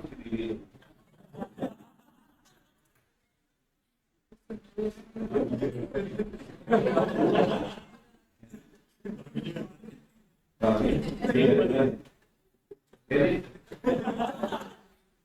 उनके घर पर है तो उनके घर पर चुप रहेगा गलत समझ लेंगे. तो क्या करेंगे? हर ऑब्जर्वेशन में से 9 माइनस करेंगे. पर एक मिनट, नेगेटिव भी आएगा डेविएशन तो भी और पॉजिटिव आएगा तो कुछ किसी के खोलने वाले थे तो लोग समझ में आएगा. तो 5 माइनस 9 अब ये नेगेटिव हो आएगा पर मुझे ये ऐड करना है पॉजिटिव नहीं तो माइनस दबाना है.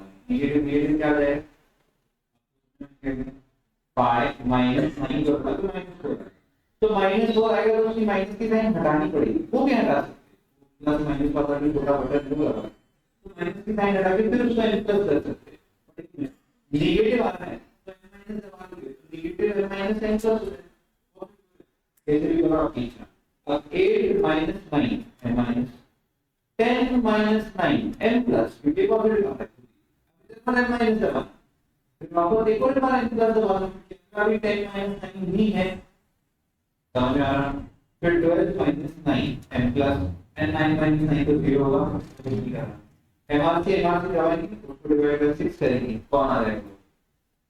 ये क्या है? Summation of mod of x minus x bar mod उसको किससे डिवाइड करना है? n के 96. तो एमआरसी दबाएगा तो कितना आएगा? 10. 10 को डिवाइड करके किससे? 6 से. तो हमें मिल गया फॉर्म उसको कहो 1.67 mean deviation about mean.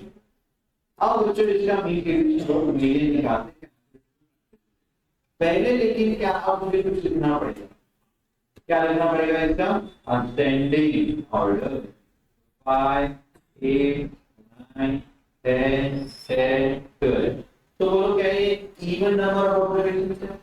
तो इसका मीडियन कितना आएगा? 9 plus 10 90 divided by 2 that is 9.5. On the way 5 minus 9.5 and minus 8 minus 9.5 and minus 9 minus 9.5 and minus 10 minus 9.5 and plus 12 minus 9.5 and plus समझा MRC divided by 6. तो क्या mean deviation about median भी same है?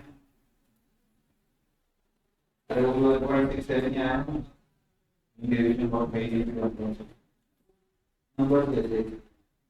And then mean deviation about mode निकालना है. तो वो पहले ही तेरा का mode लिखना है. ये तो लिखना है ना. चलो 5 minus 10 and minus 8 minus 10 and minus 10 minus 10 0 10 minus 10 0 मतलब 12 minus 10 2 and plus and 9 minus 10 minus 1 and plus and minus MRC फिर से क्या आया 10 divided by 6 मोड से भी कितना 1.6 वो नंबर तो इसके लिए आया तो दिक्कत नहीं. आई आगे find the mean deviation about median and also the corresponding coefficient for the following profits in 1000 rupees of a firm during a week। बच्चों मेरे साथ करो प्लीज, मेरे साथ करो, मुझे पता आपको आ रहा है बट मैं क्या कर रहा हूँ वो भी देखो ध्यान से और सुनो और समझो, याद रखो। ये मैं लिखवानी है तो कैलकुलेटर सॉल्व करें खुद से आना चाहिए। तो ये रहा रॉ डेटा, देखकर समझ में आ रहा है। रॉ डेटा में 3000 रुपीज है, फर्म के प्रॉफिट से ढूंढना है मीन डेविएशन अबाउट मीडियन। तो पहले कहने का मतलब मीडियन, तो इसका असेंडिंग ऑर्डर करना। असेंडिंग ऑर्डर ओनली देखना कभी कभी डिफिकल्ट हो जाए, ये अच्छा है। बोलो 52 56 68 70 75 82 कलम 80 और फिर 82। अब बोलो क्या इसकी वैल्यू क्या? हाँ वो कितनी है? 70। तो इसका मीडियन कितना आ गया?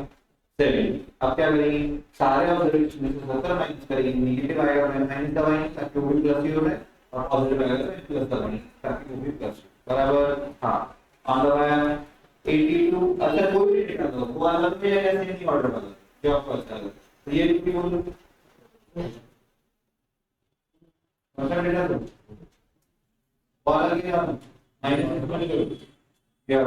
चलो 52 माइनस 70 है 56 माइनस 70 है 68 माइनस 70 है 70 माइनस 70 0। अब उसका भी लगाओ फिर 70 minus 70 plus 20 minus 80 minus 70 plus and 82 minus 70 है मार्क्स डिवाइडेड बाय 3 की जगह क्या आ रहा है 8.71।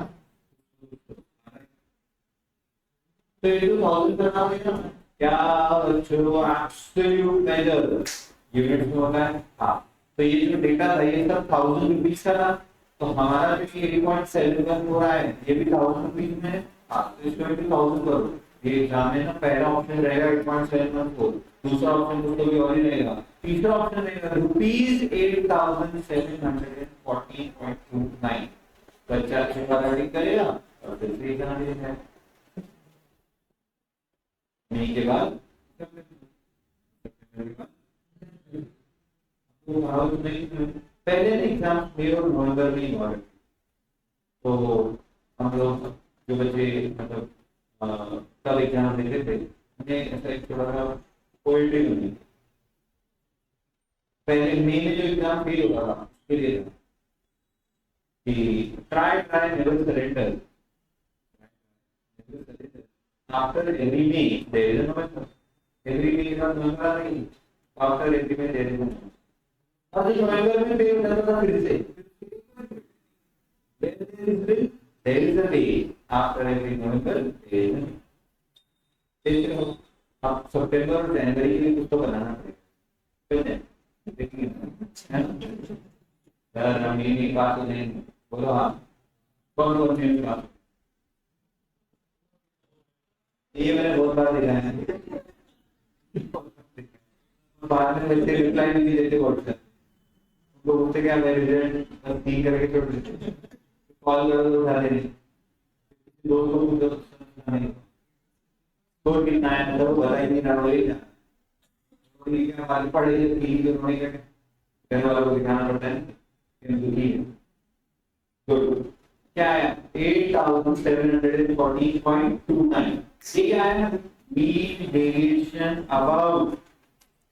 ये क्या आया मीन डेविएशन अबाउट मीडियन। अब कोएफिशिएंट भी ढूंढने बोला है उसका तो वो कैसे आएगा? इसी को किससे डिवाइड करने का?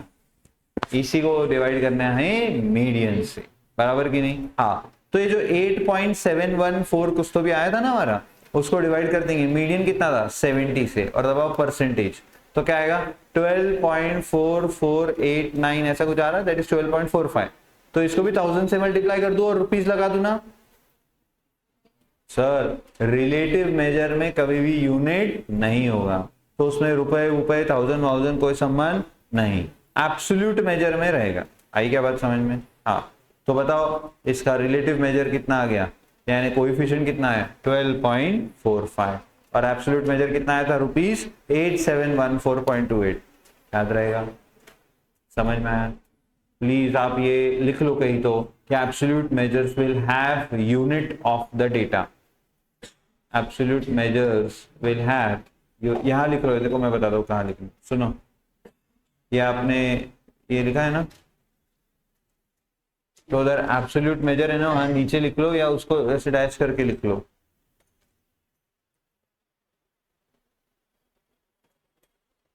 will have same unit as of the given data, और इसके लिए लिख लो यूनिट फ्री, इसको कोई यूनिट नहीं रहेगा।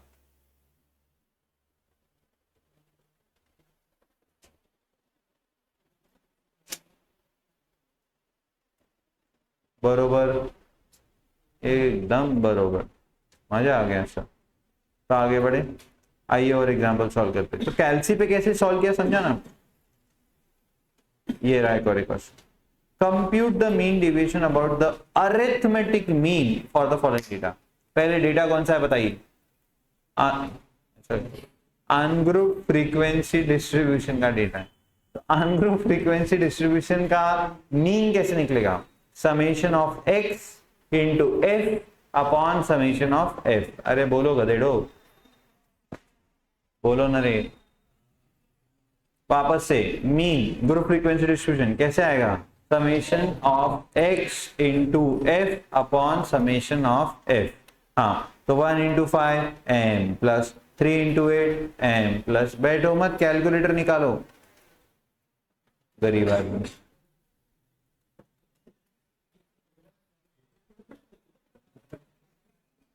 शनिवार आने वाला है, उस दिन अपन दोनों चलते शनि मंदिर, दो अलग अलग जगह बैठेंगे, तेरे कैल्सी तो आ ही जाएगा।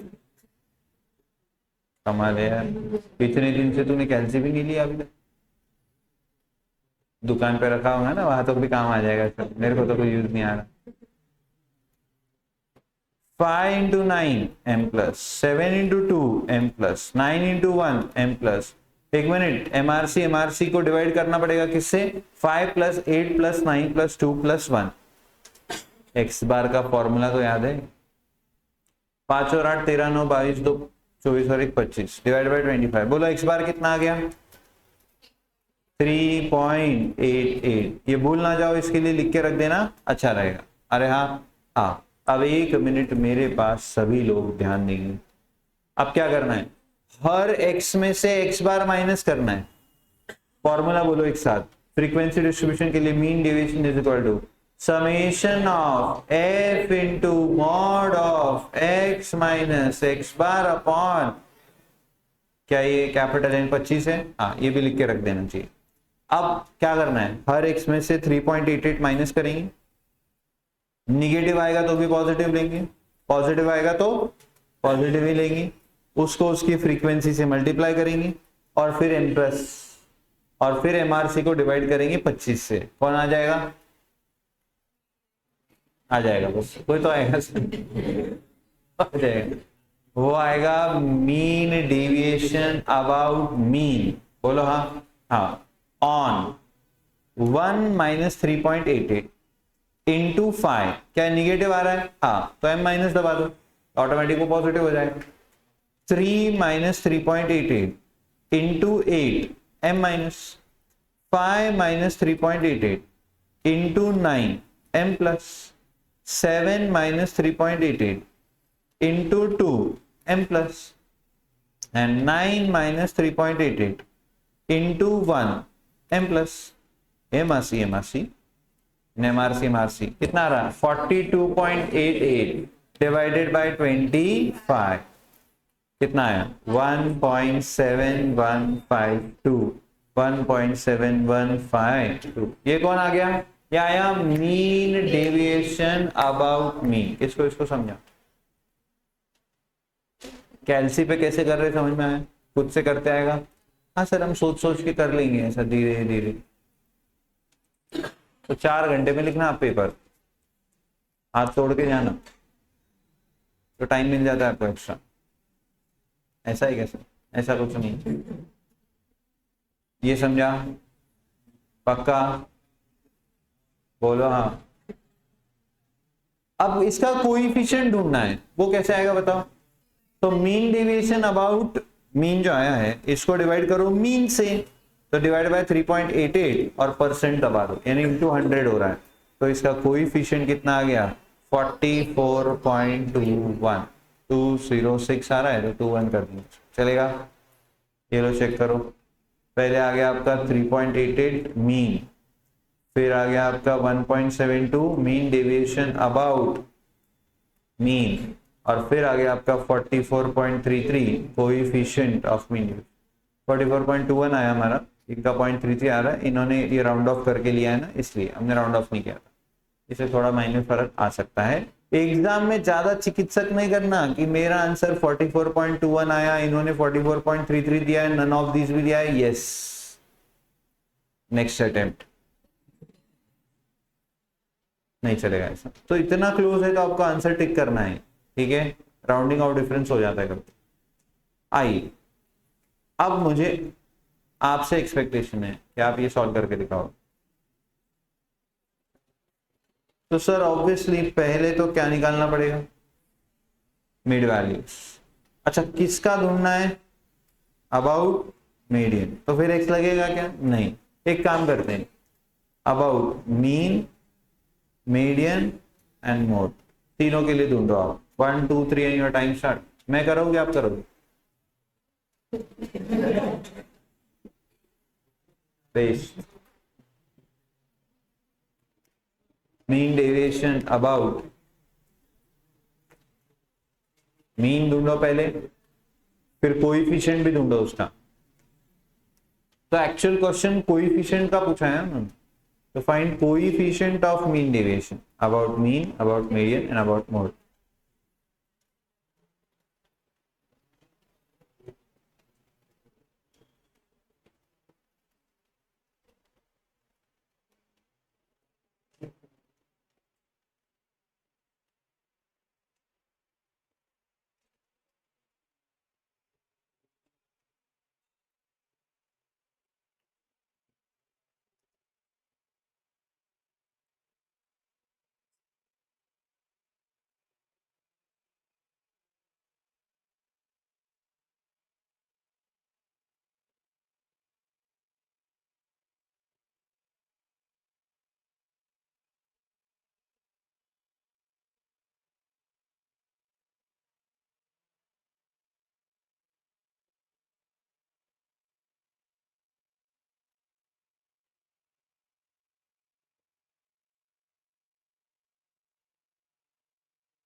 स्पीड में करना है,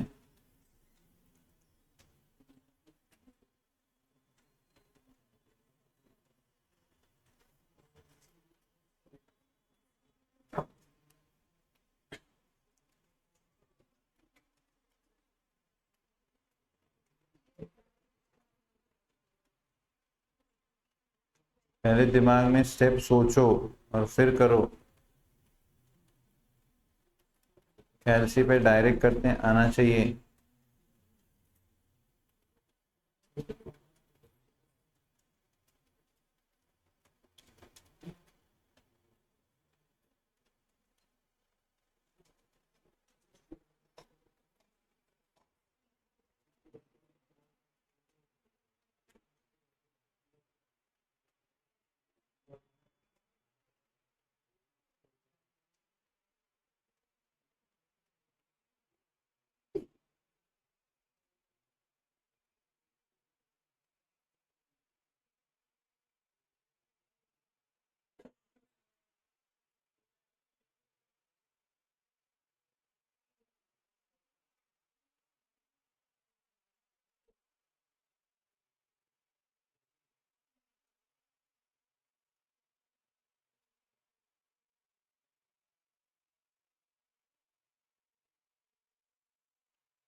चलो डन।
आया।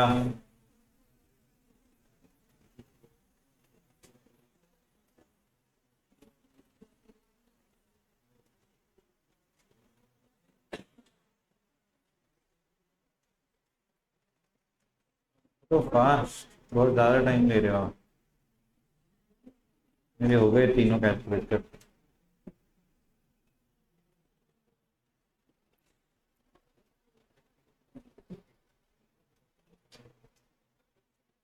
यस, तो बोलो पहले तो बताओ मीन कितना है। 61.4। मीडियन कितना है? मीडियन कितना है? 62.5। ये सब केजीज में रहेगा क्योंकि डेटा केजी में है। मोड कितना है? 64.44 केजी आएगा। हाँ, अब बताओ मीन डेविएशन अबाउट मीन कितना है? मीन डेविएशन अबाउट मीन कितना है? 8.32 केजी। ये केजी में रहेगा, remember that. Mean deviation about median कितना आया? 8.10 केजी। किसका इसका आया 8.10 KG? Only one, very bad. Only one, very bad. दो बच्चों आया सिर्फ, एक लड़का एक लड़की, very bad. And mean deviation about mode कितना आया? 7.712 केजी। और फिर कोएफिशिएंट निकालने, तो वो तो कोई बड़ी बात नहीं है। इसको इससे डिवाइड करेंगे इंटू 100, इसको इससे डिवाइड करेंगे इंटू 100, एंड इसको इससे डिवाइड करेंगे into 100, and you will get the coefficients of mean deviation about mean, about median and about mode. कुछ समझ में आ रहा है क्या आपको? कुछ तो बोलो, ऐसे चुप मत रहो। आया? तो mean deviation about mean, median and mode आपने कैलसी पे फटाफट निकालना चाहिए। कुछ बच्चे बस माठे के जैसे बैठे हैं, कुछ कर नहीं रहे, मुझे दिख रहा है यहाँ से, और कुछ बच्चे बहुत स्लो कर रहे हैं। इतना स्लो एग्जाम में करोगे तो आप 2 बार भी एग्जाम दे दोगे तो भी पेपर पूरा नहीं होने वाला। बात मेरी याद रखो। मैंने तीनों कैलकुलेट कर लिए थे कब से, तो आपका भी होना चाहिए। मैंने भी वही स्टेप्स किए जो आप करने वाले। पहले मैंने मीन, मीडियन और मोड तीनों निकाल के रख लिया, और फिर मैंने एक एक मीन डेविएशंस निकाले। ये बात आसान है अगर फॉर्मूला और कॉन्सेप्ट दिमाग में फिट है तो। एग्जाम में ऐसे तीनों तीनों निकालने नहीं बोलेंगे, कोई भी एक ही पूछेंगे, उसका कोएफिशिएंट भी साथ में पूछेंगे। अब आप चाहते हो मैं करके दिखाऊं, मैं करवाऊं आपको, या फिर आगे बढ़? बोलो जी, किस किस तीनों आ गए? तीनों आ गए, एक के भी नहीं। वाह, कैलसी पे तो करना है, मैंने भी तो वही स्पीड से किया जो आप लोग कर रहे थे, तो फिर मेरे तीनों कैसे हो गए? चलो फिर मोड हुआ नहीं है तो मोड अपन सब साथ में करते हैं। पहले मोड निकालना पड़ेगा, तो मैं मोड निकालने से शुरू करता हूँ। ये रब कर देता हूँ, ये भी रब कर देता हूँ। पहले बोलो मोड कैसे निकलता है? सर जो सबसे बड़ी फ्रीक्वेंसी वो FM, ये सब दिमाग में करना पड़ेगा। तो ये F0 और ये F1। अब फॉर्मूला क्या है मोड का? L plus FM minus F0 upon 2FM minus F0 minus F1 into C। तो पहले मैं क्या करूंगा, वो जो डिनोमिनेटर है ना 2FM minus F0 minus F1, पहले वो निकालूंगा।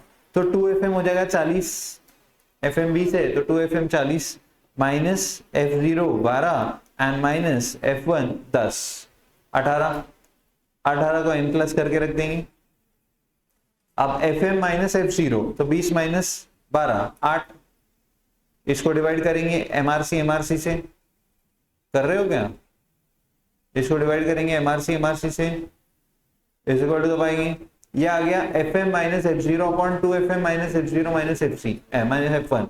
इसको इंटू करेंगे C से, इंटू C कितना आया 10, इंटू 10 कर दिया, और इसमें प्लस करेंगे जो FM मॉड्यूल क्लास है उसका लोअर बाउंड्री 60, तो प्लस 60 आया 64.44444444। तो ये आ गया मोड। अब क्या करना है, हर एक वैल्यू में से, यानी मिड वैल्यू में से, मिड वैल्यूज तो समझ में आ गई थी 45, 55, 65, 75। कुछ बच्चे ऐसे होंगे जिनको कुछ आइडिया ही नहीं कि क्या कर रहे हैं, ऐसे होंगे एक हाथ, तो फिर आप बहुत पीछे रह गए।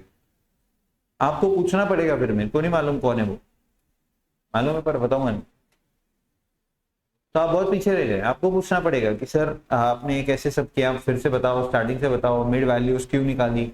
तो मिड वैल्यूज लेनी पड़ेगी ना यहाँ पे x, common sense.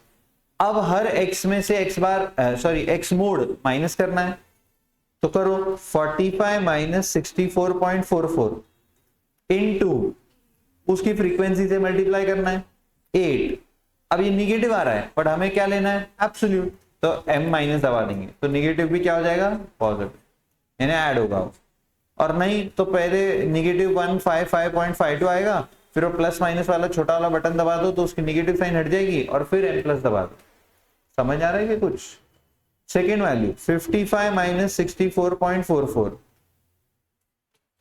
Into 12 m minus, then 65 minus 64.44 into 20 m plus, and 75 minus 64.44 into 10 m plus। MRC को डिवाइड किससे करेंगे, फ्रीक्वेंसी की टोटल से, यानी कैपिटल N से। फॉर्मूला याद है ना मीन डेविएशन का, तो 50 से डिवाइड करो तो आ जाएगा 7.712 kg।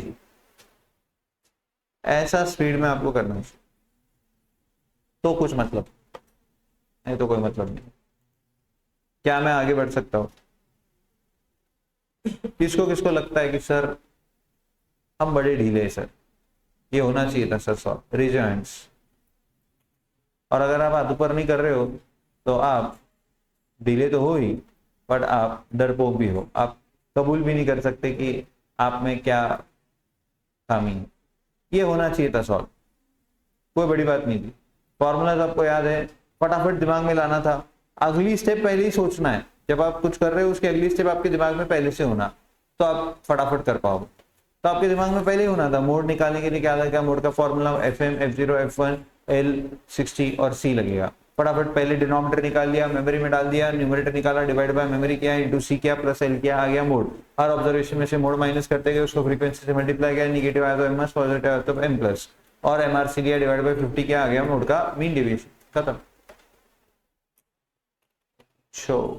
चलो आगे चलते हैं। तो ये तो चेक कर लो, ये आया मीडियन 62.50 और ये आया mean deviation about median 8.1 kg, and then 8.1 को डिवाइड बाय 62.5 करके परसेंटेज करेंगे तो 12.96 is the coefficient of mean deviation. आया अबाउट मीडियन आया, मैंने तीनों निकलवा दिए, इन्होंने एक ही पूछा था। अगला question, if x and y are related as 4x plus 3y plus 11 is equal to 0 and mean deviation of x is 5.40, किसका मीन डेविएशन दिया है, किसका पूछा है, एक्स और वाई के बीच में क्या है रे रिलेशन, क्या रिलेशन है, 4x plus 3y is equal to 11। जिसका दिया है उसको क्या करो, अंदर डाल दो, जिसका पूछा है उसको बाहर रखो, इनकी टेक्निक। तो बताओ जिसका पूछा है वो कौन, y, तो 11 माइनस 4x, y का कोएफिशिएंट क्या करना लेकिन 1, तो क्या ये 3 भी उधर जाके डिवाइड हो जाएगा। तो बताओ चेंज ऑफ स्केल किससे हुआ है, क्या हुआ, अच्छा वो +11 था क्या, वो भी -11 कर दो। वैसे उसका इतना हमारे लिए कोई कंसर्न नहीं है।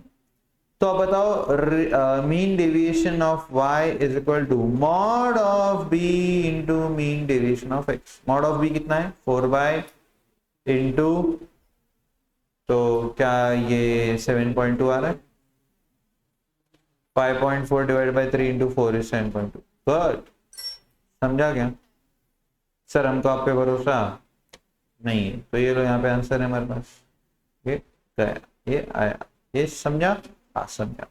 अच्छा ऐसे नहीं करना सर, अपना वो अंदर वाला बाहर वाला वैसा करके दिखाओ, करो ऐसा, चेंज्ड बाहर ओरिजिनल अंदर, तो जिसकी वैल्यू दी है वो चेंज है तो वो बाहर रखो, तो ये x बाहर रखो और y अंदर डालो, फिर ये ना इसके जैसा बनेगा, और ये चेंज ऑफ स्केल वही आएगा सेम, कॉमन सेंस है। तो ज्यादा इजी अगर फास्ट करना है तो इनका जो तरीका है वो फास्ट है, पर आपको याद नहीं रहता तो मैंने जो बताया वो तरीका आपको याद रहेगा। समझा, पक्का, आइए आगे बढ़ते हैं और सीखते हैं क्या, अगला मेजर ऑफ डिस्पर्शन, जिसका नाम है स्टैंडर्ड डेविएशन। नाम ही क्या है इसका, स्टैंडर्ड। तो ये सबसे बेस्ट मेजर ऑफ डिस्पर्शन। तो ये तो बाद में कहेंगे ही, मैंने पहले ही बोल दिया, यही है वो, बराबर, यही है सबसे बेस्ट मेजर ऑफ डिस्पर्शन, क्योंकि ये सारी प्रॉपर्टीज को फुलफिल करता है। ओके, अब सर इसको निकालेंगे कैसे, तो पहले आएगा रॉ डेटा,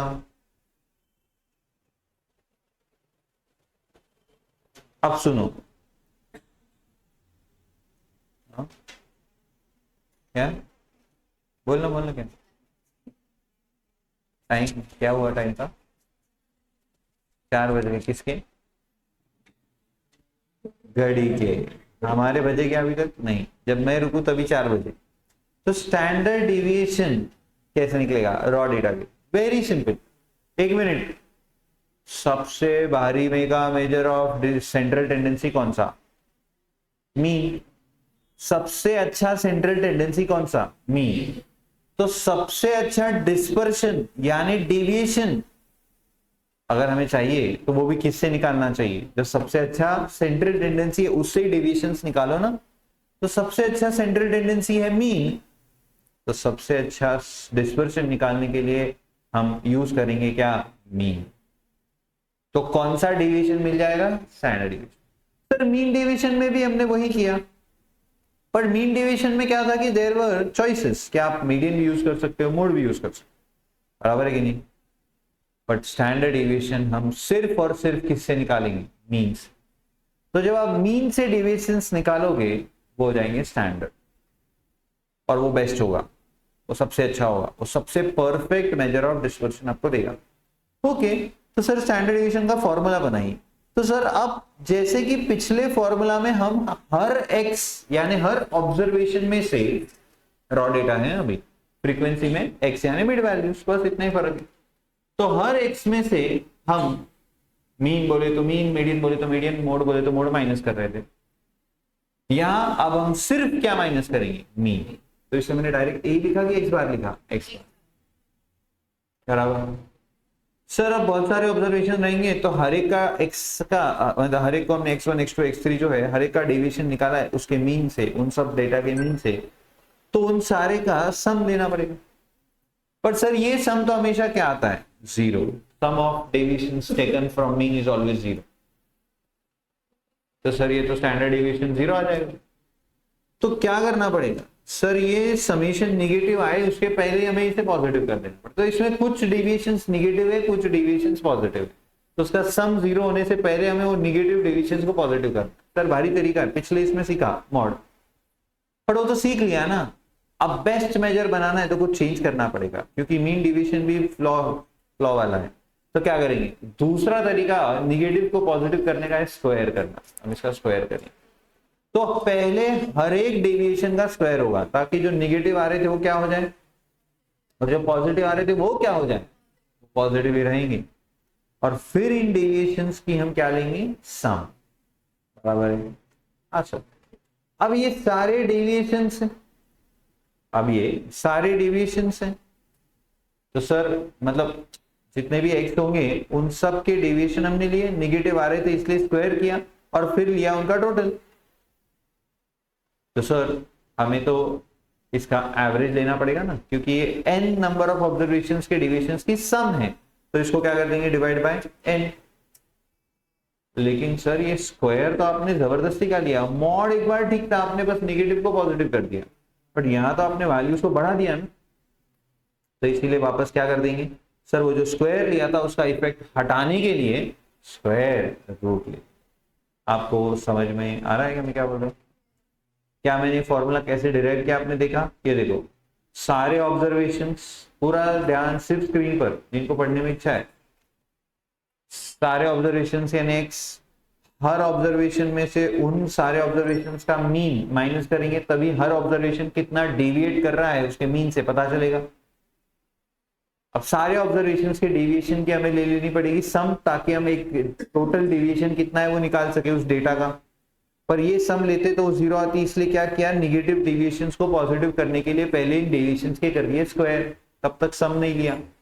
स्क्वायर करने के बाद निगेटिव डेविएशंस पॉजिटिव हो जाएंगे, पॉजिटिव पॉजिटिव ही रहेंगे, फिर लेंगे इनका सम। अब इन सारे डेविएशंस की सम का एवरेज ले लेंगे ताकि स्टैंडर्ड डेविएशन आ सके। पर हमने ये स्क्वायर जबरदस्ती लिया था निगेटिव को पॉजिटिव करने के लिए, तो उसका इफेक्ट हटाने के लिए फिर से क्या करेंगे? स्क्वायर रूट लेंगे। बन गया रॉ डेटा का स्टैंडर्ड डेविएशन का formula. Very simple, yes sir, where x bar is equal to summation x upon n and n is equal to number of observations. Good. अब फ्रीक्वेंसी डिस्ट्रीब्यूशन के लिए कैसे निकलेगा सर स्टैंडर्ड डेविएशन? क्या आप समझ रहे हो बच्चों? मीन डेविएशन और स्टैंडर्ड डेविएशन में ज्यादा कुछ ऐसा फर्क लग रहा है क्या आपको? नहीं, सिर्फ वहां मॉड लिया था, यही फॉर्मूला अगर मैं लिखूं तो उसका कैसा था? ऐसा। अब यहां क्या कर दिया? सिर्फ स्टैंडर्ड डेविएशन में ये मीन डेविएशन के इनका स्क्वायर लेके स्क्वायर रूट ले लिया, बस इतनी सी बात है, आपको समझ में आ गई। अब फ्रीक्वेंसी डिस्ट्रीब्यूशन के लिए स्टैंडर्ड डेविएशन कैसे आएगा? तो डायरेक्ट फॉर्मूला लिखता हो सर, ये डेविएशंस को बस उनकी फ्रीक्वेंसी से मल्टीप्लाई कर देना पड़ेगा, बाकी सब कुछ सेम, और n की जगह आ जाएगा कैपिटल N। हेलो, तो बोलो यहां पर x बार कैसे आएगा? समेशन fx अपॉन n, और यहां n क्या होगा? समेशन ऑफ फ्रीक्वेंसी का टोटल। पढ़ out. This is the best measure of dispersion, standard deviation. समझा?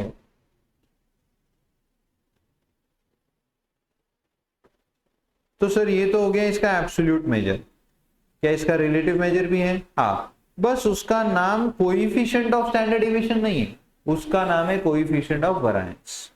अच्छा एक मिनट, लिख दिया क्या आपने? नहीं ना, एक मिनट। तो नीचे पहले एक बात और लिखनी, क्या? Standard deviation square is equal to variance. ये वेरिएंस क्या है सर? ये भी एक स्टैटिस्टिकल मेजर ही है जैसा स्टैंडर्ड डेविएशन है। तो स्टैंडर्ड डिविएशन का स्क्वायर करोगे यानी स्क्वायर रूट हटा दोगे इन फॉर्मूला से, तो ये फॉर्मूला बन गए किसके, वरायंस। तो कभी अगर वरायंस निकालने बोले तो क्या करोगे, पहले स्टैंडर्ड डिविएशन निकालेंगे और फिर उसका स्क्वायर कर देंगे, तो कौन मिल जाएगा, वरायंस। और क्या मैं ऐसा भी बोल सकता हूँ कि standard deviation is equal to square root of variance. तो अब क्या दिया है और क्या चाहिए उस हिसाब से आप इसे यूज कर लो। और फिर आता है कौन कौन कौन कोएफिशिएंट ऑफ वरायंस, यानी इसका रिलेटिव मेजर, जिसे प्यार से, कैसे, प्यार से क्या बुलाते हैं, सीवी। अच्छा ये बताओ मीन डेविएशन का कोएफिशिएंट कैसे आ रहा था, mean deviation about A upon A into 100। अच्छा तो कोएफिशिएंट ऑफ वरायंस कैसे आएगा, standard deviation upon mean into 100। एक मिनट, मीन डेविएशन अबाउट ए की जगह आ गया स्टैंडर्ड डेविएशन। अब स्टैंडर्ड डेविएशन अबाउट ए नहीं होता क्योंकि यहाँ पे कंपलसरी सिर्फ मीन से ही निकलता है डेविएशन स्टैंडर्ड डेविएशन में, तो इसलिए मैंने लिखा ही नहीं कुछ, सिर्फ स्टैंडर्ड डेविएशन और डिवाइडेड बाय जिससे ऊपर डेविएशन निकालना है मीन। तो बताओ मीन डेविएशन अबाउट मीन का फॉर्मूला क्या था, mean deviation about mean upon mean into 100। वैसे ही इसका स्टैंडर्ड डेविएशन अबाउट एक्स बार, क्योंकि एक्स बार के लिए निकलता अपॉन एक्स बार इनटू 100। समझ में आ रहा है, सेम कॉन्सेप्ट सेम फॉर्मूला, कुछ भी फर्क नहीं। Oh my God. और फिर आती है कौन कौन कौन, इसकी properties properties properties. Property number 1 तो क्या है, इवॉल्व के स्टैंडर्ड डेविएशन इज 0। और सेकेंड प्रॉपर्टी लिखने से पहले मैं आप सभी से क्षमा चाहता हूं, आप क्षमा करने योग्य है, आप मुझे क्षमा करें। और मैं m की जगह s लिखूंगा, आप ये पूरा लिख लेंगे। तो स्टैंडर्ड डेविएशन भी सेम टू सेम, इसको भी चेंज ऑफ ओरिजिन से कोई फर्क नहीं पड़ता, पर चेंज ऑफ स्केल से पूरा पूरा फर्क पड़ता है। तो अगर रिलेशन दिया है x और y में, तो ऑब्वियसली आपको x का स्टैंडर्ड डेविएशन अगर दिया है और y का ढूंढना है तो वो ऐसे मिलेगा। और अगर सर वरायंस दिया है x का और हमें y का वरायंस ढूंढना है तो वो ऐसे मिलेगा, क्योंकि अब स्टैंडर्ड डिवीजन का स्क्वायर वरायंस होता है ना, तो स्क्वायरिंग बोथ साइड कर दिया मैंने इसमें।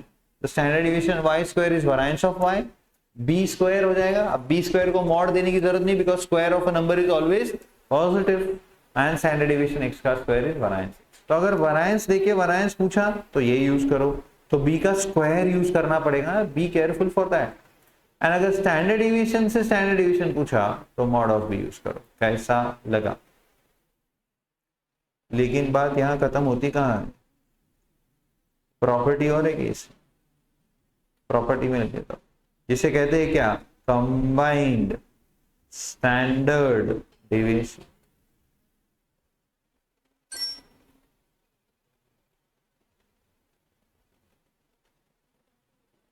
Combined standard deviation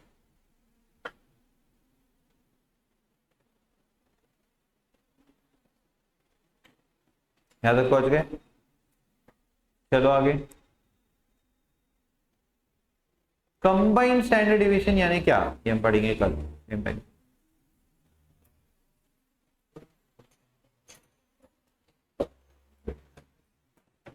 That's it for today.